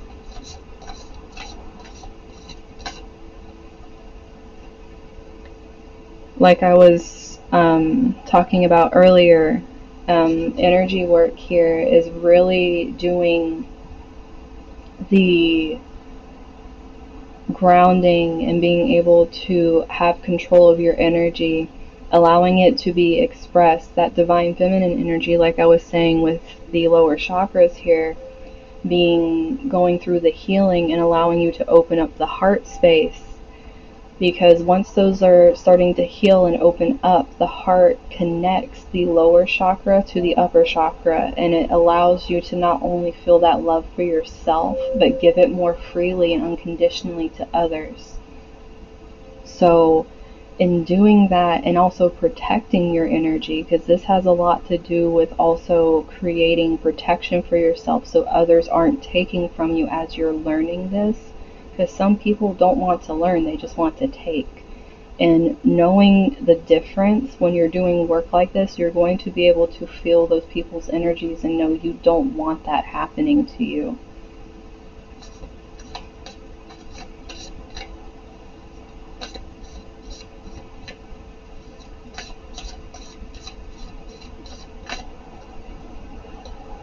And this is like what I was saying earlier. We have spend time with friends. Don't be afraid to ask for help, and don't be afraid to have fun. There's nothing wrong with trusted people being your fallback and being able to talk to them. Because if they care about you, they're going to be happy to see you healing. They're going to be happy to see you really stepping forward and wanting to take control of these things in your life. Just make sure you know that they are trusted people and you aren't opening yourself to people that want to see you end up worse off than you're starting right now. So just know who is in your corner and allow yourself to be vulnerable. Allow yourself to have fun. And bottom, soak in a bath. Just completely decompress and relax when it's really overwhelming. So, I mean, it even looks like this person did a pedicure with these painted toenails and stuff over here and the crystals. Like, this person got it all going on. But, like, just allow yourself to really let your whole body relax as well. It's like the massage thing. It's like, it's not just mental and emotional. Like, your actual physical body needs to be able to release tension in order for you to keep going through the process. Otherwise, you're going to get really locked up, and a lot of things are going to be affected, like your sleeping, your eating habits, just the way you are letting things happen outside of you, whether that's just letting everything go like very messy, and that really creates like how Owen's going through his very stagnant energy thing, because everything's like a huge mess over there and he's losing it because he needs things clean. That kind of thing creates an energy where it's very hard to ground yourself. And it gets that way when you aren't taking care of yourself. And this isn't Owen's fault. He's doing it for someone else's house because he's actually going through a lot of work right now. And that's how he can recognize that the energy isn't okay and it needs to be cleansed. So he's doing the right thing on that part. But when you're growing, you're going to be able to feel when energies need to be changed, when things need to go a certain way. So don't deny that when you feel it either. I have been summoned. I was using you as a good example, Owen. But let's pull the affirmations. And I'm going to pull quite a few for you guys, so that way if one or multiple stick out to you guys, you can have them, you can write them in your journals if you want, so you can look at them whenever you're going through certain tough aspects while you're doing this work, so that you're able to have something to either repeat to yourself, or if you're meditating, you can think of it as kind of like a mantra while you're meditating, or you can think about it before you go to sleep. So that way there's just something kind of like a routine that you have that can keep grounding you back while you're doing this. Yeah, it seems like you guys are starting to like it. Like, I've become addicted to this little thing.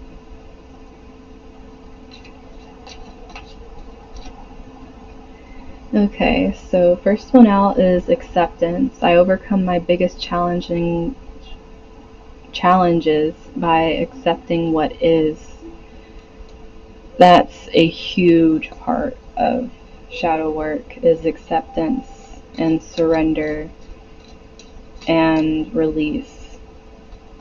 Acknowledging, accepting, surrendering, and releasing.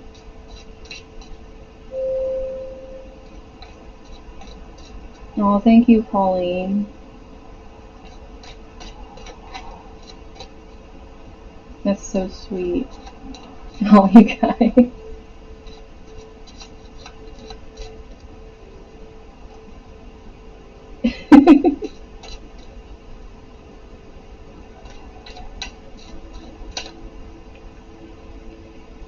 So we have transition. While I sleep, I move from the old to the new with great ease. So if you guys are having trouble sleeping,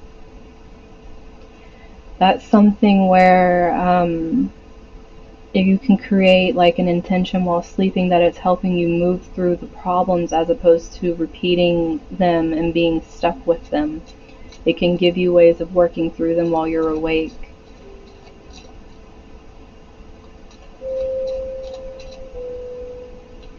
Okay, so timing. The timing is just right for my dreams, desires, and goals to manifest. This is what I kept telling you guys, especially since that magician showed up.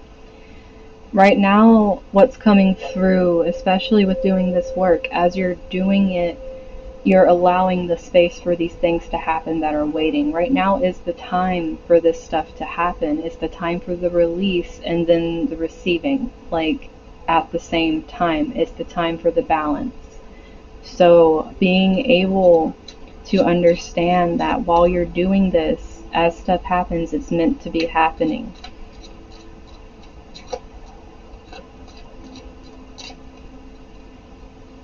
And then we have be open. I am open to new possibilities. I welcome new beginnings.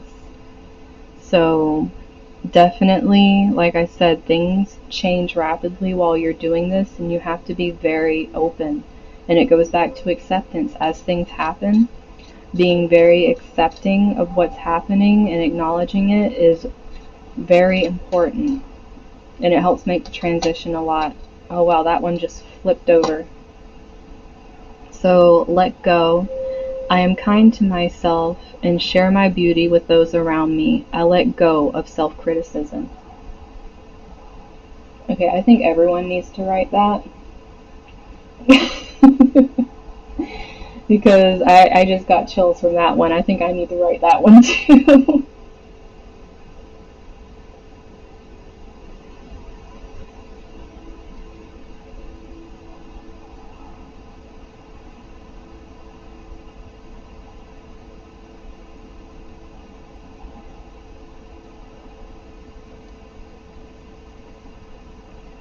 That is crazy, Owen.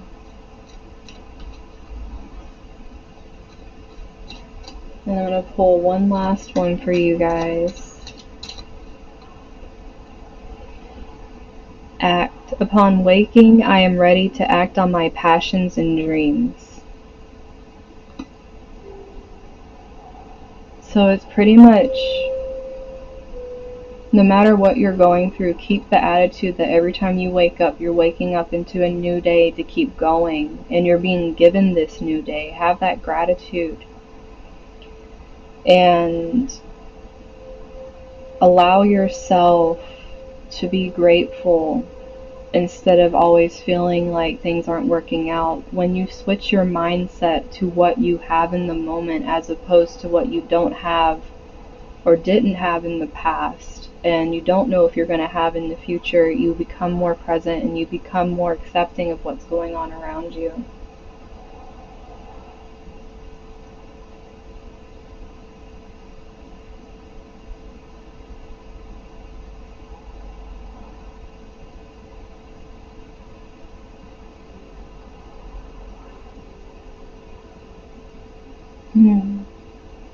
That's a really good quote, Owen. I have a feeling that that's what your read is going to be, is reading your mom's stuff. And bottom of the deck is higher self. I'm ready to communicate with my higher self in my dreams and to become enlightened. So what's coming through with that one is, like I was saying, a lot of what's happening right now with your intuition and everything, if you're not ready for it while you're awake, use your dreams in order to find answers, in order to allow yourself to kind of explore these things, because you're not as hindered in your dreams. And you're not as scared to kind of explore it either.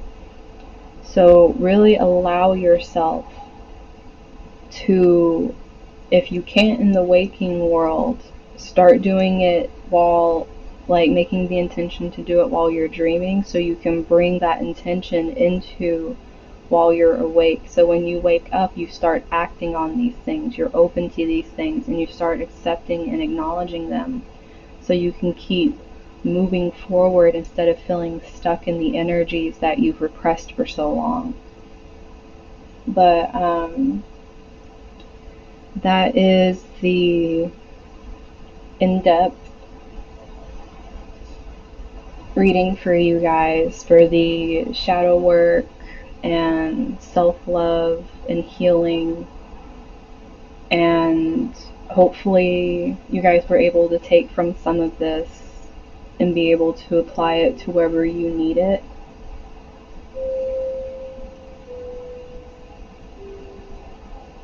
Well, Owen, there's this freaking read card over here. You probably found it for a reason right now.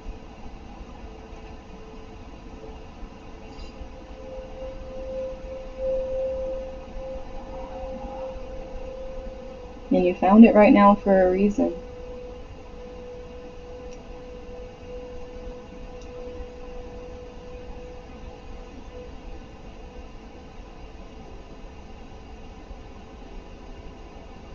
You found a part of your mom.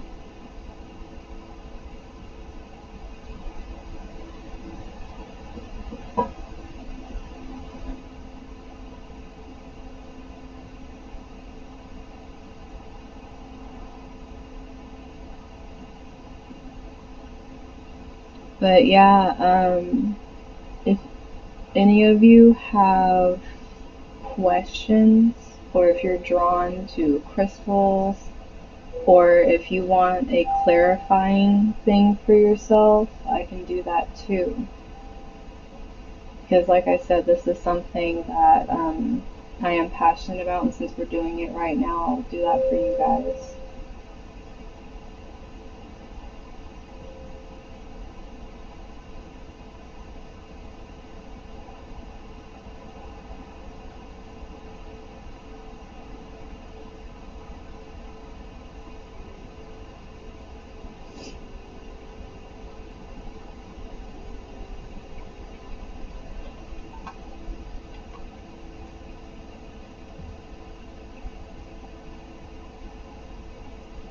Aww.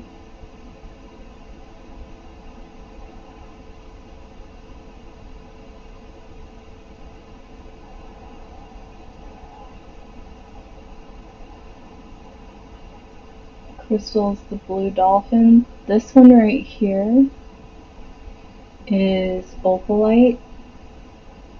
It's actually a translucent rainbow type stone. It looks blue when it's kind of just sitting back.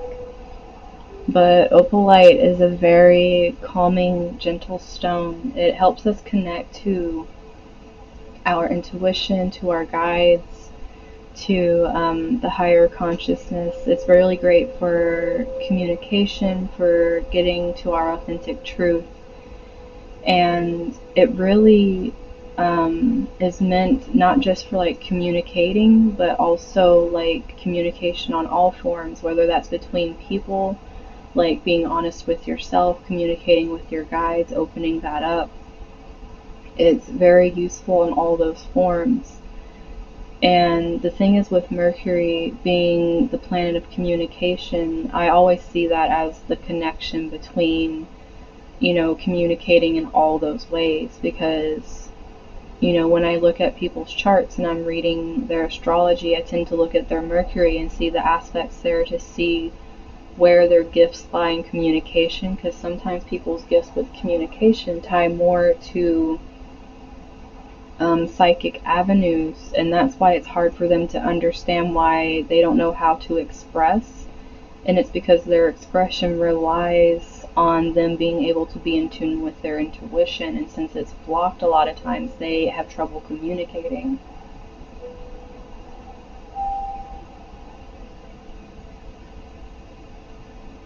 So for solar plexus, if we're to look at the solar plexus energy, a way to look at it is in the energy of the maiden mother crone. The solar plexus energy is very connected to maiden-like energy. It has that pure, unbridled, kind of fun and wild energy to it. But the thing is when trauma acts on the maiden, what happens is that becomes repressed, it becomes scared, and it makes it to where our confidence goes down, because what was once pure becomes this thing where it's stuck in this box instead of being allowed to be itself.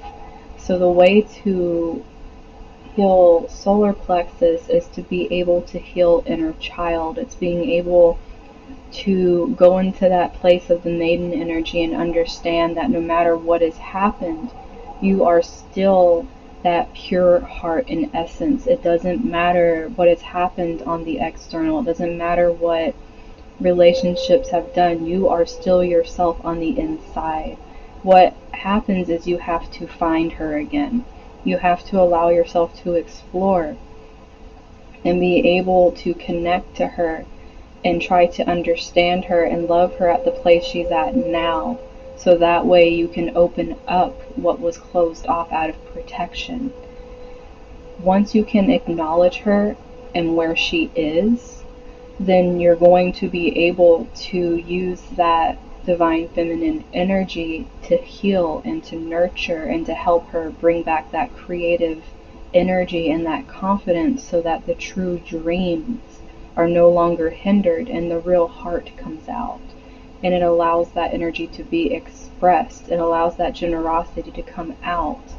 And it almost creates this flow within that allows this growth and this warmth to fill you as you are doing what you love, because you feel safe doing what you love, as opposed to feeling scared of what others think. You feel safe doing what makes you happy. And also crystals that have either light orange, gold, or yellow are great for working with solar plexus energy as well, if you want to meditate with those too.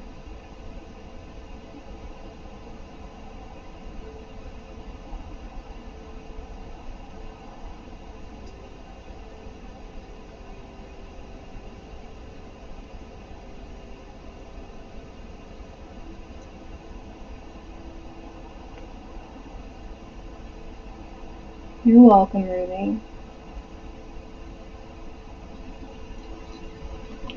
And I think, Pauline, for clarity, were you wanting to see maybe exactly which one is your area?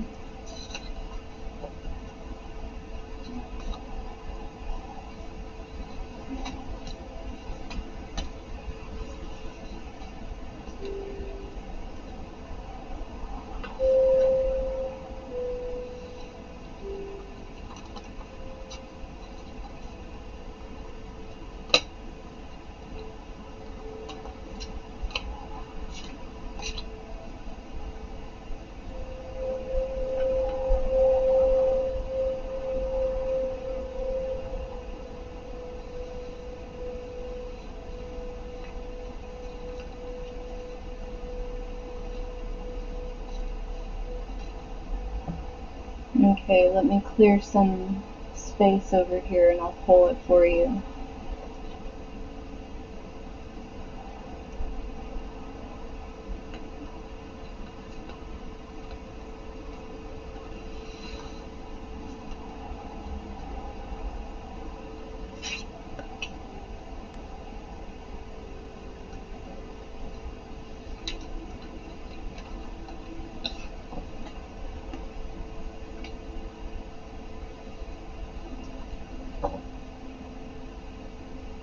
Okay, so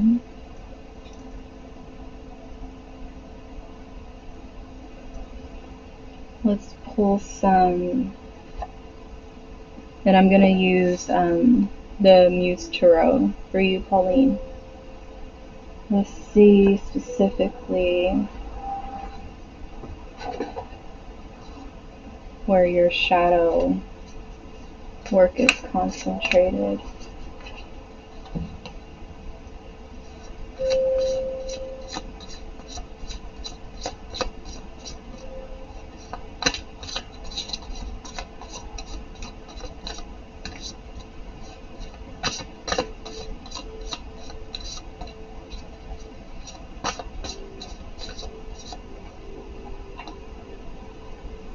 So first one out, we have Temperance reversed.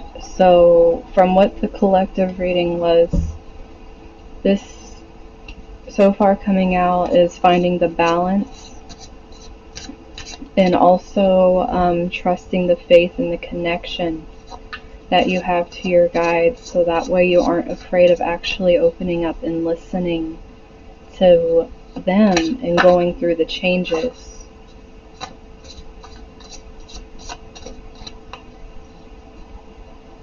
So it's almost like being told not to block yourself and allow the balance and the flow to happen naturally, so so that way you can manifest and be the alchemist that you're meant to be, as opposed to feeling like you are stuck. So this also is making me think of that full reversed energy.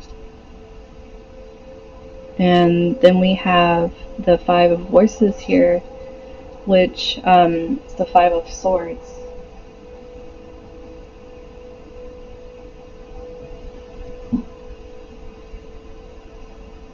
See, Owen, you're finding stuff for a reason now, hun.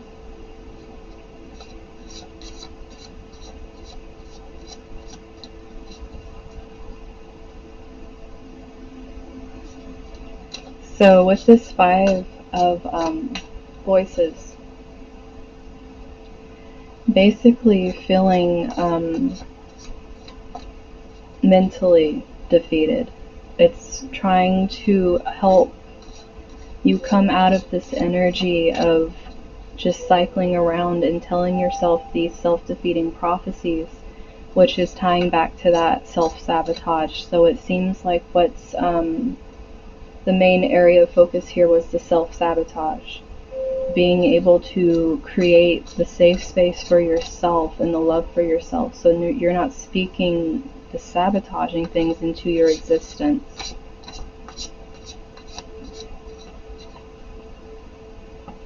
Aw, I'm a Cancer rising. Aw.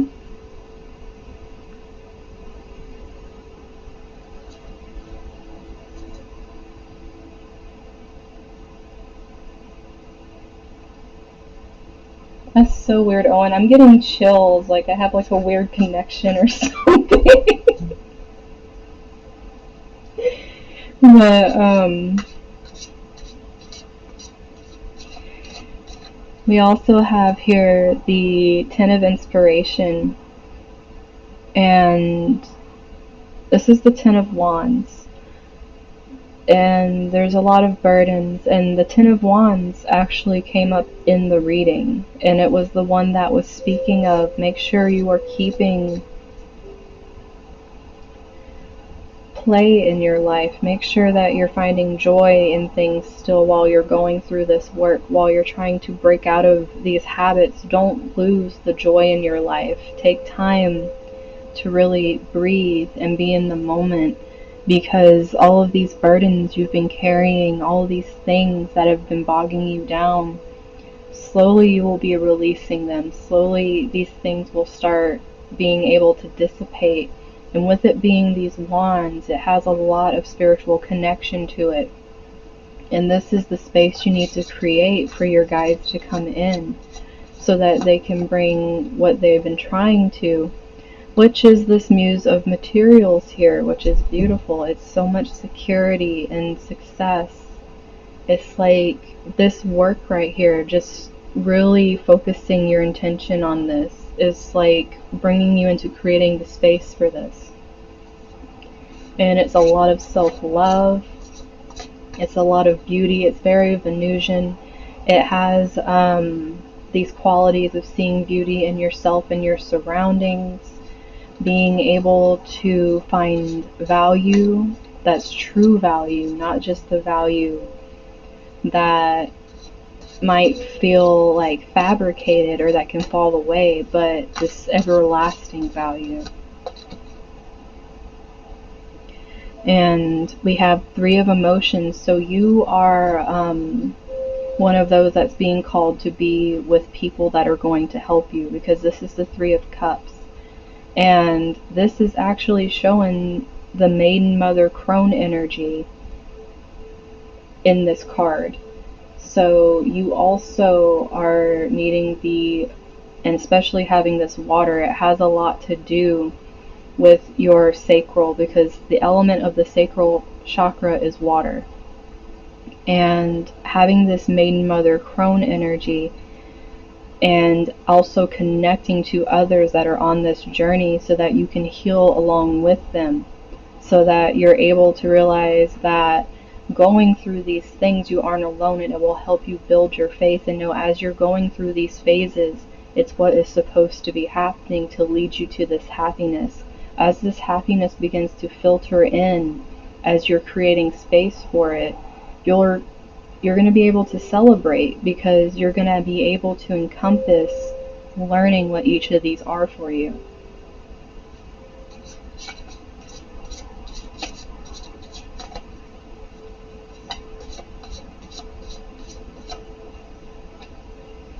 And we have another, like, you're really being told here that you need to have faith. You need to keep hold of your dreams here and not give up. Because with the star reversed here, it's like really trying to tell you to hold it close to you. Like, don't allow how burdensome it feels and how much self-defeat you've spoken into yourself to become your existence. Pull yourself out of it, and don't feel like what you've created, like, pull that Empress and Magician energy out of you and start creating with that, instead of this prophecy you've created for yourself to keep looping and looping and looping and telling yourself that you aren't worthy of these things. Have your faith and grow it, and then ask for help releasing, because these things are very deep-seated. Some of them you might not understand, and if you can build that faith and give that surrender, you might actually be able to start opening up and learning how to release these things, because they are very blocked off.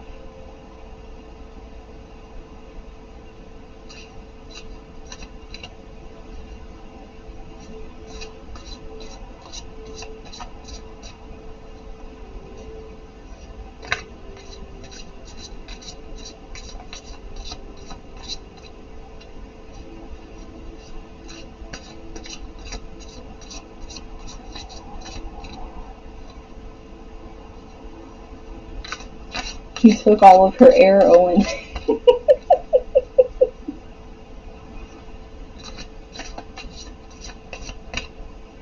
She's very watery, though. She was very in tune.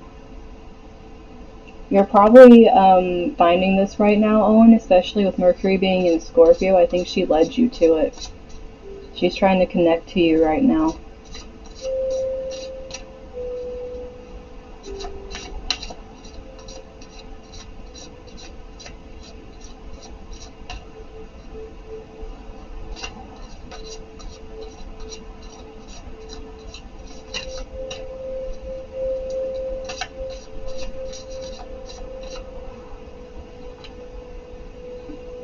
Yeah, and you're coming to being pushed to this place of releasing. Like, you have both of these tens here. You need to complete and start releasing burdens, but you're really being pushed here to release this pain.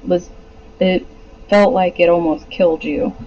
And to be honest, it's like you're being pushed to this point to release it, because that is like your deepest point here. Like, your mental process, you are that mental line that we had in the reading. You are part of the mental line, where you need to get control of your mind and start removing the burdens and start moving into the love for yourself by paying attention to these details that you're doing. And some of these details literally are how you're talking to yourself, and you don't even realize it.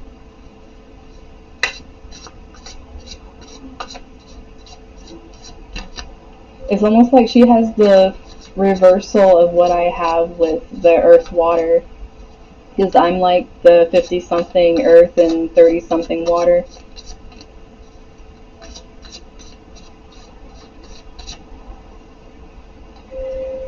Yeah, see? And then we have death here. So they're really, like, this is really calling you to release.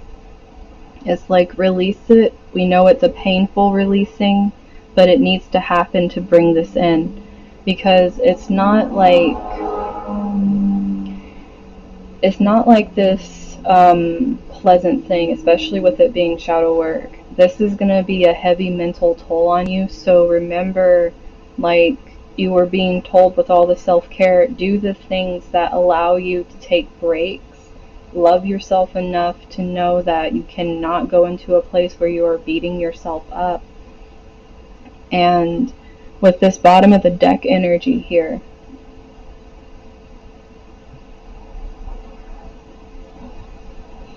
It's almost like a lot of times when I see this card, I think of different things, you know, like Ryan and that cow looking at him like he has problems. But seeing this in your reading, what it's trying to tell you is right now you aren't meant to be moving. You're meant to be stationary, and you're meant to be going within and understanding these things about yourself. You aren't going to be finding these answers in the external world, trying to pull them from things or create things that try to distract you from it. What will benefit you the most is creating a space for yourself where you can be completely still and not distracted, so that you can do this. And then once you remove yourself from that space, you know that you aren't working on it currently. You know you can go talk to people and kind of either share your experiences or maybe even like just have a little lighthearted fun and joke around. But the major thing is in creating this stationary space that is just for you to go through learning how to build up your faith, both in your guides and in yourself and in your abilities. That while you're doing that and you're working on these burdens and you're working on these stages in your mind and how you speak to yourself because of the previous things that have happened, you're going to be doing releasing. And it's going to be painful releasing. It's okay to cry. Do not hold back crying, especially with this Three of Emotions. Crying is very healing. It's a vulnerability that allows you to cleanse. And make sure that you aren't doing this work when there's craziness around you. You need stillness. You need to be able to have quiet and stillness while you are doing this. You don't want to have people coming and pushing you while you're trying to do this work, because it's delicate. It's like everything else. It's very delicate and detail oriented. So that is where you were in the consciousness pile. You were the mental pile.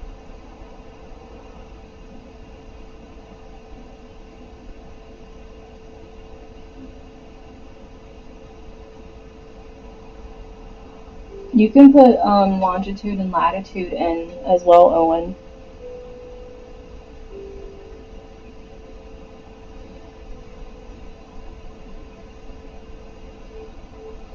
Hi, shippers.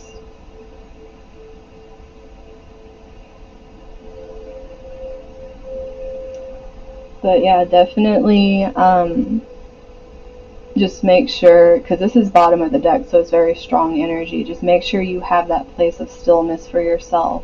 And if possible, if you can have any kind of nature there, it would greatly help you as well, whether it's indoor plants or even if your place that you go to for the stillness is outside in some kind of place that's very calming for you. It will help you have that grounded energy you need to do this as well.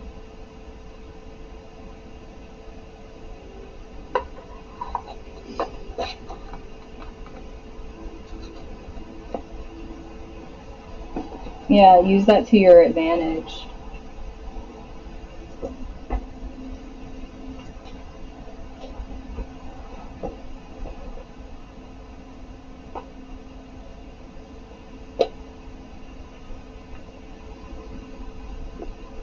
So is anyone else wanting one that to like kind of specifically see where you were in that collective reading?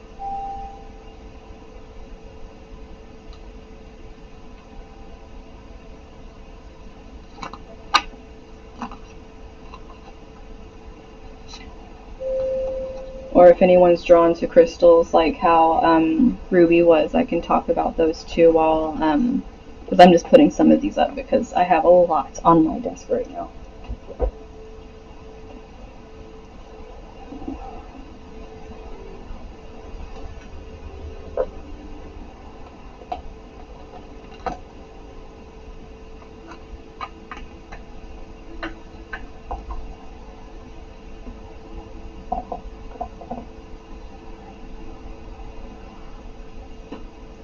And also, if you want even like, you know, deeper readings, you can always book with me. on my Facebook, and I can go like deeper into stuff and be able to give you more in-depth readings. I know it's like Pauline's over here like, you can go more in depth than that. Yes, I can go more in depth than that. You don't have to apologize, Owen. But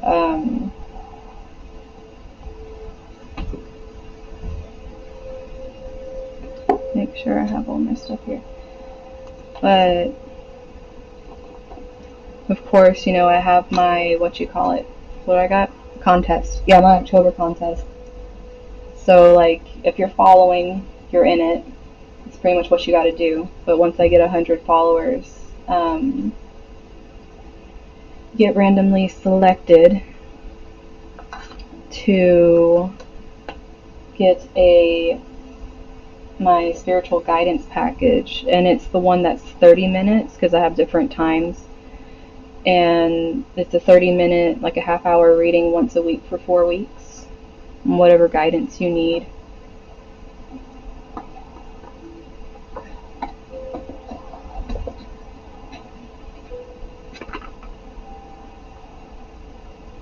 Yeah, I love doing the astrology readings.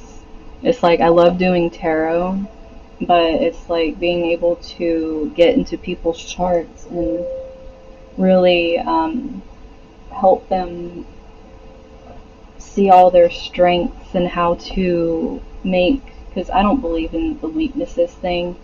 It's like I feel like it's more of like, our challenges, that if we face them head on and know how to work through them, they actually create even more strength for us. And understanding them is a lot like shadow work. So that's why when I do astrology readings, a lot of the times I'm pulled to things in charts first that a lot of people aren't, because that's the way I read. Like, I'm very intuitive when I read astrology charts. I'm not a person that does the, where I like write out transcripts and stuff like that. Like, I like being, live with you and going over everything and explaining, like if you have questions, like explaining it to you so you can learn as I'm saying things as well.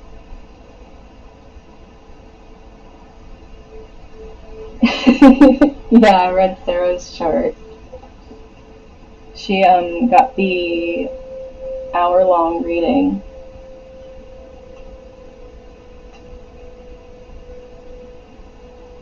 It was fun to read for her. I really do enjoy it a lot.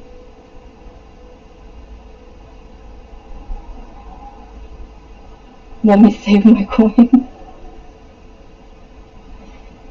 But I love doing that, and then plus I also, because we all have our gifts and everything in different senses, so I love helping people find those as well, so they can understand probably more of what they might not be understanding what they want to go for, like, life aspirations, because sometimes people's motivation gets kind of like, what the hell am I supposed to be doing? But when you understand more where maybe some hidden things are, or maybe where you've had blockages, it's like you can see, like, okay, that's why I didn't understand this wasn't working, and then you can go about it differently. And when I find interesting things in people's charts, like, I know there was one person I read for that it came through that it was so weird, because like I say, I read intuitively, and what came to me is that her mom had passed on, and that her mom, from where the moon placement was actually one of her guides that was always with her. And I had, like, this was a live reading with her and her husband. It was a 2-hour reading because it was both of them together.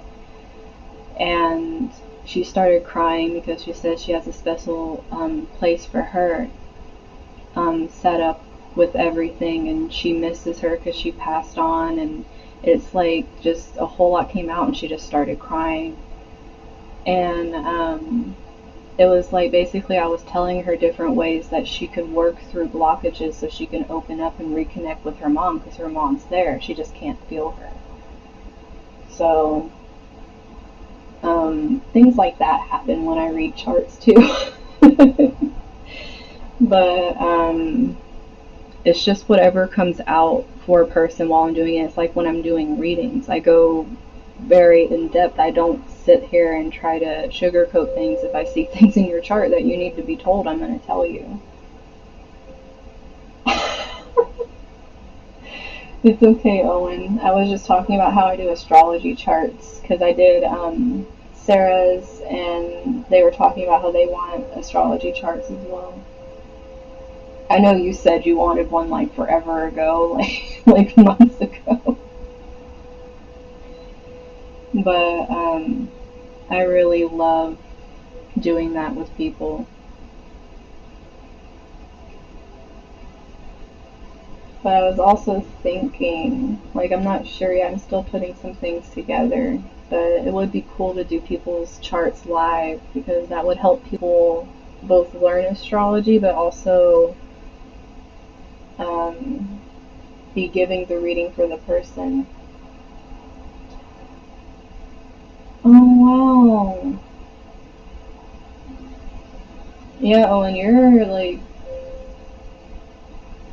your mom left you like so much stuff.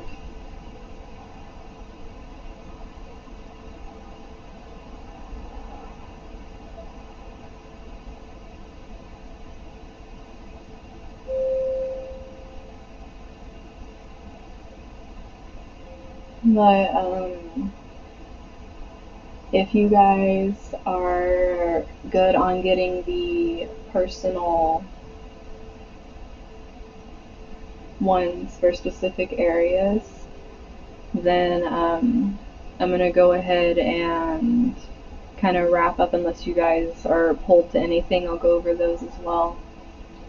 But just remember, if you invite any friends, make sure you send me something on my Instagram or Facebook showing me that, you know, your friend did it so I can give you an extra entry, because I want to make sure if you do that, you get an extra entry like it says. And then I'll have everybody get shaken up again to see who wins. Which, by the way, reminds me, I'm going to say this again. Cinnamon means stop. Please contact me on my Instagram or my Facebook so I can set up your 1 hour astrology reading that you won for the big September contest. Because I don't know how to get in contact with you, hun. I tried. But yeah, plus I'm going to be doing another contest like towards the middle, like after the retrograde. Mercury goes retrograde. I'm going to start another middle contest that goes to the end of October as well. But yeah, you can tell me what my mom. Why do you have to ask her guides? Your mom is a guide, Owen. Just talk directly to your mom.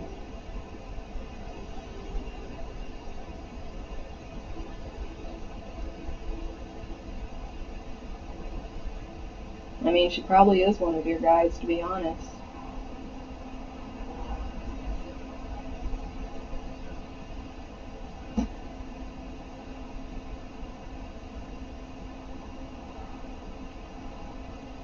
With your guides, it's different for everyone.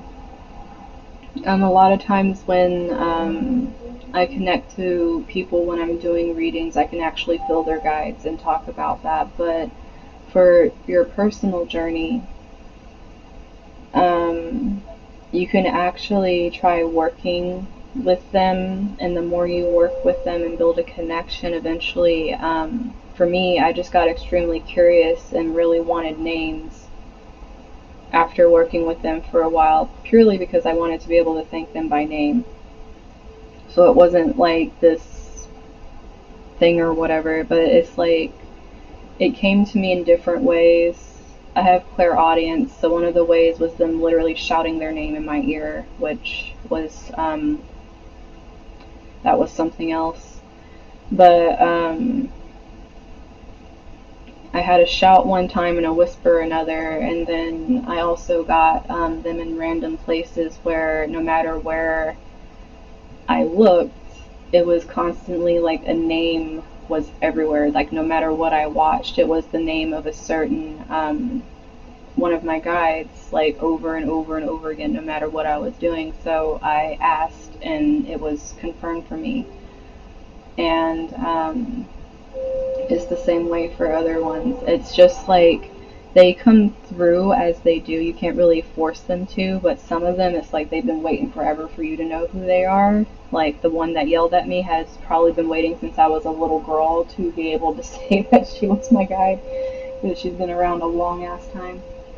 But it's really different for everybody, and the guides you're going to have is different. Some people are going to have more ancestors because they're closer to family bloodlines. Mine's a lot different because I don't have a lot of that. I don't have a lot of connections. I don't have a lot of family things that way. So a lot of mine actually aren't passed on loved ones. Like some people may have a lot of passed on loved ones that are their guides, and that's not the case for me.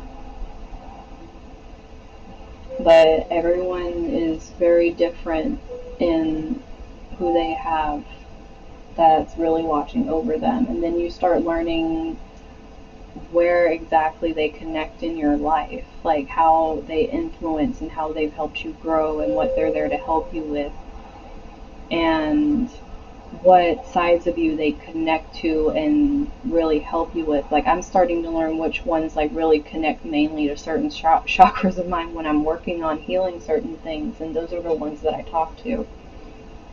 But it's like the connection forms over time, and it has to be something that's very consistent, just like you doing work. And when I was actually doing a lot of shadow work, that's when they were coming through to me very strong because I was relying on them. Okay. Have a good night, Pauline.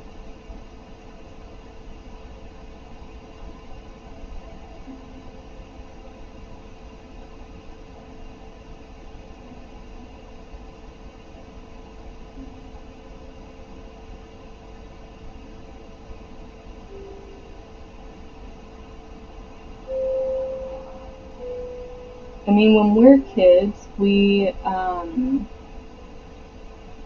actually are way more open than we are as adults because we haven't really gone through the thing of shutting things down. So if you have childhood memories of stuff, like do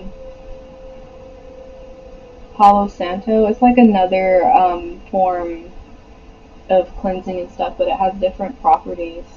I really like how Palo Santo smells though, and so does Shay, my little cat. She like literally will sit there and hold it and drool because she just loves it so much. She loves it more than catnip. She would just roll around and hold it. But if you do that, like try doing research. Because every time I was told something, I would do research to try to see what would resonate with me, and then kind of go further with it.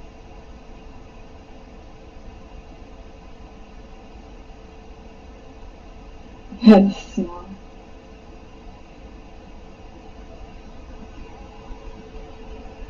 Well, it could have been your little girl crush.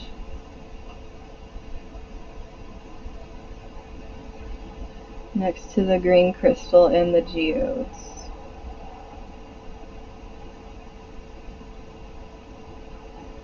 Are you talking about this one, Ruby?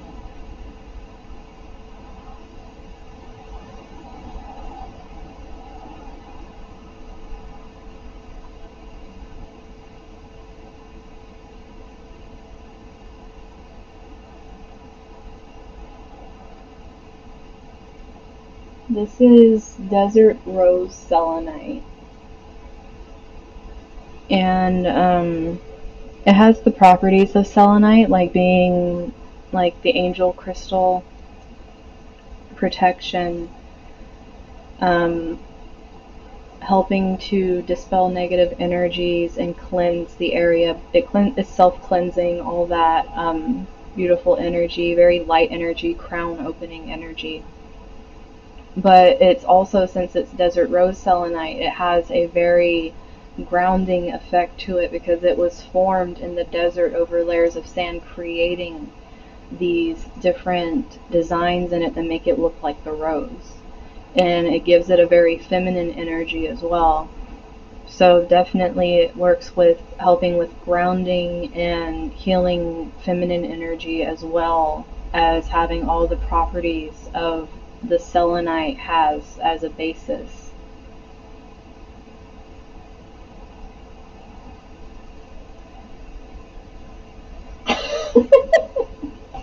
Well, it looks like Owen's over there was having a freaking ball with Jesse. But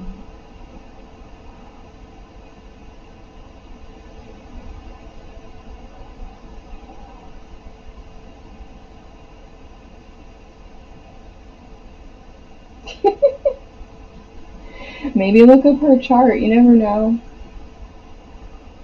Probably make you laugh.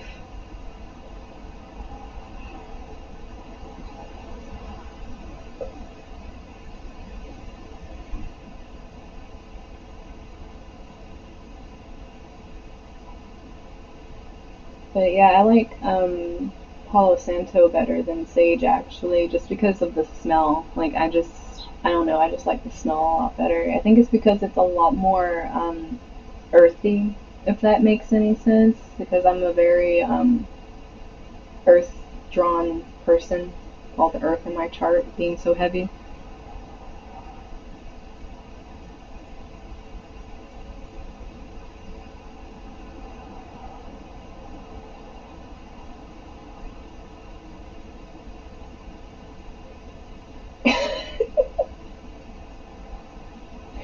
It kind of sounds like it wouldn't smell too great.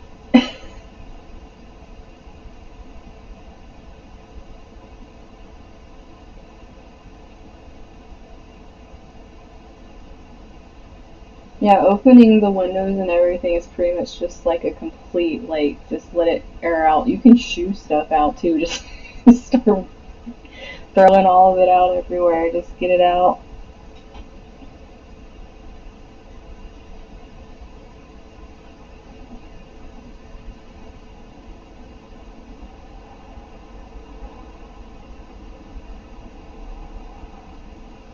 Palo Santo doesn't really smell bad. I don't know about lavender, since I like the way it smells not being burnt. I have like a little satchel over here of just this little lavender right here. And it just, like, it smells so nice, and I don't want to do anything with it because it just smells so nice. But definitely, I would say try a little bit to see, because I know everyone's sense of smell is different. Like, I can't take very thick smells, like, at all. I'm so sensitive to them right now. For the past month or so, my sense of smell has heightened so much, it's ridiculous. I can't take scents I used to anymore. I can take a lot of natural scents. Like, I have bay leaves as well, and those smell very nice. I don't burn them. I just really like the smell, and having them around is good for moving negative energy. But it's like a lot of stuff. It's not like I'm burning things. I just like the light scent. But too much is like, I can't do the heavy scents of stuff anymore.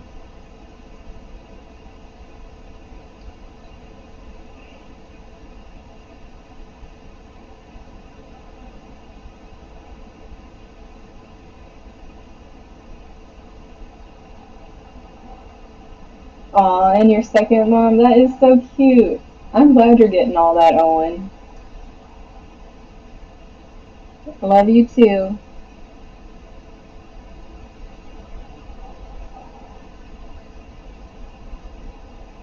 But yeah, Owen's doing a lot of work, guys. Like, he's been really pushing himself, and as you can see, he's making a lot of progress. And the thing is, he's really been pushing through a lot of the work I've read for him. Like, his guides have yelled at him quite a bit, and he's been doing it. And if you guys notice, even though he's going through a lot, it as he goes through, it's balancing right away with something else coming in, like him discovering his mom's stuff, and then it's like it's very instantaneous, this balance that's happening right now, and it's going to keep happening until we hit Scorpio because we're in Libra season.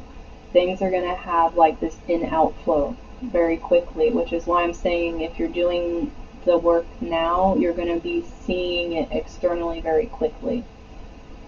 And if you're doing the work where you're removing people, like how he removed people, then you're definitely going to see the people that maybe you haven't heard from in a while that are very good to you, or just pulling new people in that are your wavelength. So just really fall into releasing and surrendering and allowing it, even if it's very painful, because it's going to be very painful if it's worth it. But Owen is a really great example of listening to his readings and being good. Even though he started out as a troubled child, he turned into a very good student. But I don't know why I called him student. He keeps saying that like I'm his guru, but it's so he's a dork. But definitely, you guys, with this reading,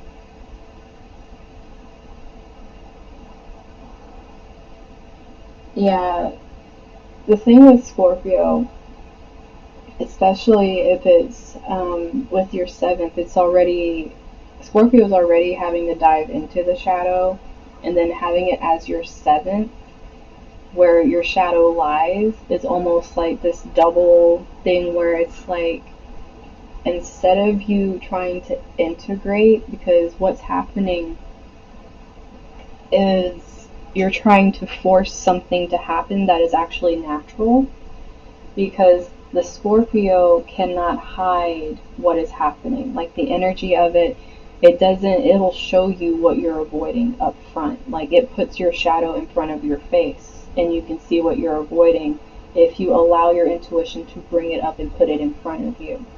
If you are trying to control it too much, what ends up happening is you actually block off and create this, like instead of the message coming through like this, it's like you're putting this wall in between it. And you need to be able to just let yourself like rest so it can come in. You are more in the sense of having to quit pushing and allow, because you're going to keep going more crazy, especially with Mercury in that whole mix-up right now, and it's going to go retrograde. It's bringing things to the surface to where you're having to be honest with yourself. You're going to have to communicate very honestly with yourself. And having that double Scorpio energy in there, you're not going to be able to avoid it. You're not going to have to search for what you need to work on. It's going to be in front of your face. And if, like you're saying, yeah, exactly, have more of the feminine receptive energy instead of chasing after it. Because the more you chase after it, the more elusive it's going to be, because the thing is, truly, it's already there. What you need is already there. It's just you are pushing it by having that kind of energy. Yeah, so you have a lot of energy. What you're doing is you're trying to do the opposite of what's needed because it's not an understood energy. So you need to just pull back and think of it like with me, I have Scorpio Pluto and Scorpio Lilith. Lilith's natural place to inhabit is Pluto, because that is the kind of dark depth feminine energy that it is. So if you were to dive more into the energy of Lilith, like what came out in the reading, you tie into that Lilith energy. You need to be able to allow yourself freedom to explore yourself and understand things without having control. Because if you have control and you put that box on yourself, it doesn't allow you to grow. It doesn't allow your intuition in, and it doesn't allow the creativity you need, because you're putting this on you that this is how you're supposed to do it, when in reality what yours looks like is so much different. You have to allow yourself freedom, but at the same time not run away. So when things come up, allow yourself to face them. Don't run away in fear, and take your power back by doing that.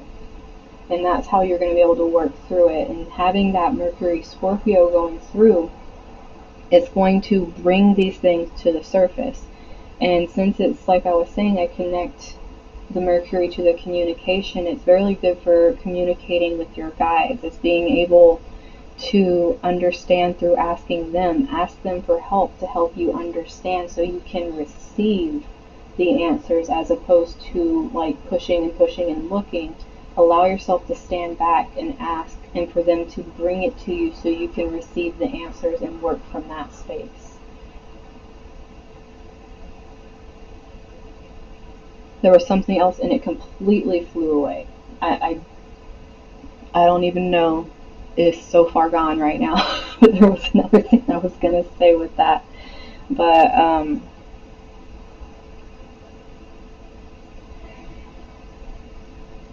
yeah, that is, I don't even know where it went. It just completely left. My brain just completely left.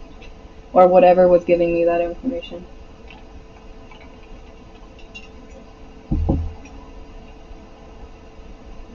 Oh, you're welcome, Sarah.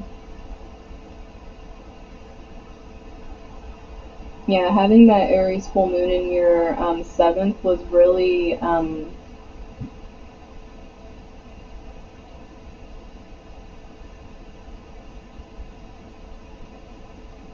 well, the thing is, you can use the drawing and the creating to pull that out.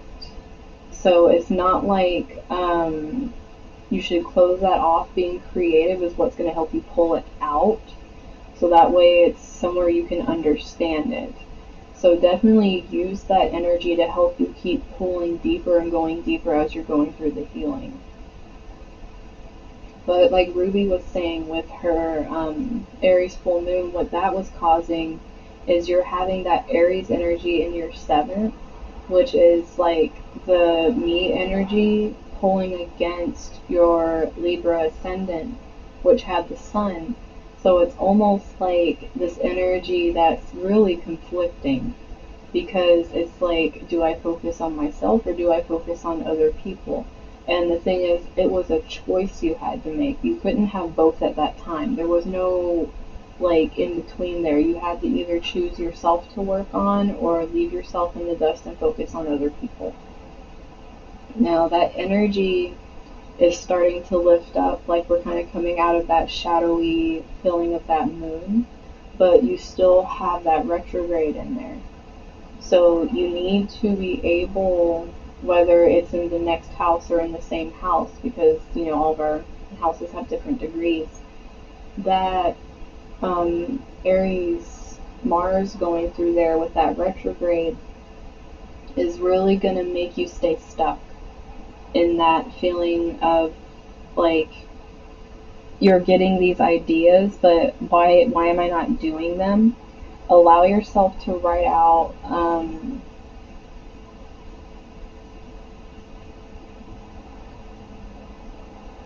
you're saying the crystal that she chose right here?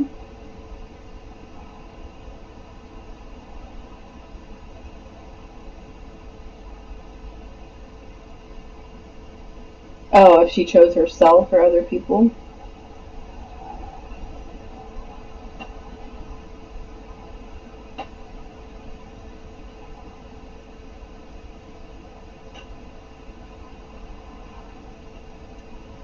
Well, her reading was telling her to choose herself and take care of herself, so I hope she did.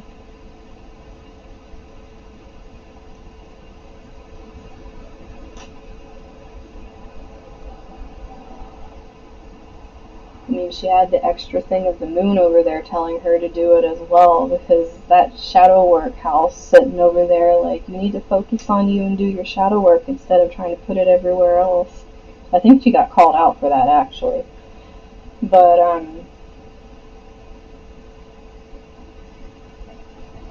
yeah, that's going to start lifting a little bit, but at the same time, it's like you're still going to be stuck in that mental space of thinking of these different things you have to do and like trying to balance that out. So just keep on your course and know that put your energy in people that are going to reciprocate the energy, that are going to give balance back. Because if you're not, you're going to deplete yourself and it is not going to work to your benefit at all. It's actually going to be to your detriment. So you really need to be focused on that right now.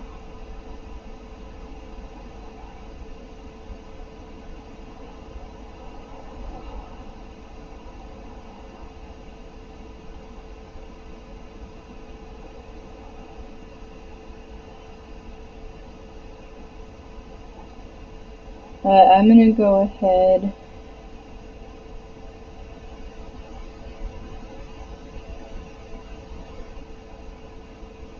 Yeah, it is hard because you have that Libra ascendant, but you gotta learn to. You can think of others, but you have to do it in a way where you know that you are balancing the giving and receiving. Like, you need to be given back what you are putting out there, because if not, you're just going to keep pouring from this cup, like how we saw with the Pentacles and the Ace of Cups just completely reversed.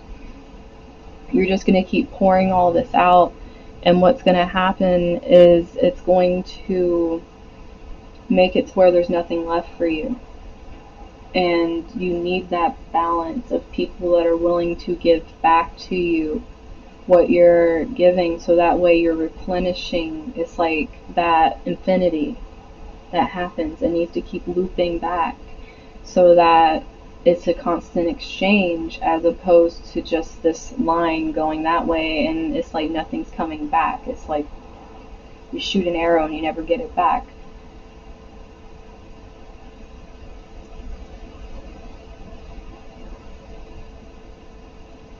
But like I was saying, I'm going to go ahead and wrap up today and get myself something to eat. You're welcome, Ruby. And for those that are in the Tea, Tarot, and Astrology group with me, I'm going to be live there tomorrow doing readings. I'm going to think on what readings I'm going to do, because seeing how heavy this collective energy is, I want to do something that really helps there, because I did shadow work readings last week and it seemed really beneficial, but I want to see what I can do also. But like I said, if you guys that watch this later afterwards want personal readings with me, whether astrology or tarot, my links are in my About section for my Facebook, where you can book with me, and then also you can contact me on my Instagram. And plus my contests are there as well. And trying to think if there's anything else I'm forgetting. But I think that's it. But yeah, if you can't catch me in the live tomorrow in the tea group, I'll be back on Wednesday for some tarot roasts. We'll see how those go, because I have a feeling if people aren't doing the work they're supposed to be doing, there's going to be some calling out happening. But, oh, you're back? How was your talk with your mama? Bye, Ruby. Bye, Sarah. Yeah, you're back and it's time to go, Owen.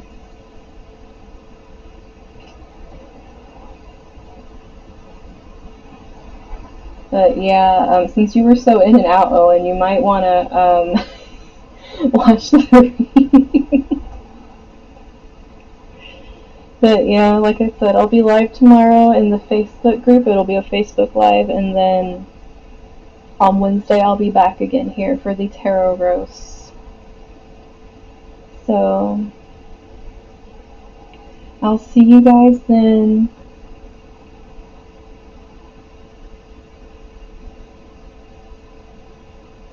Bye, Owen.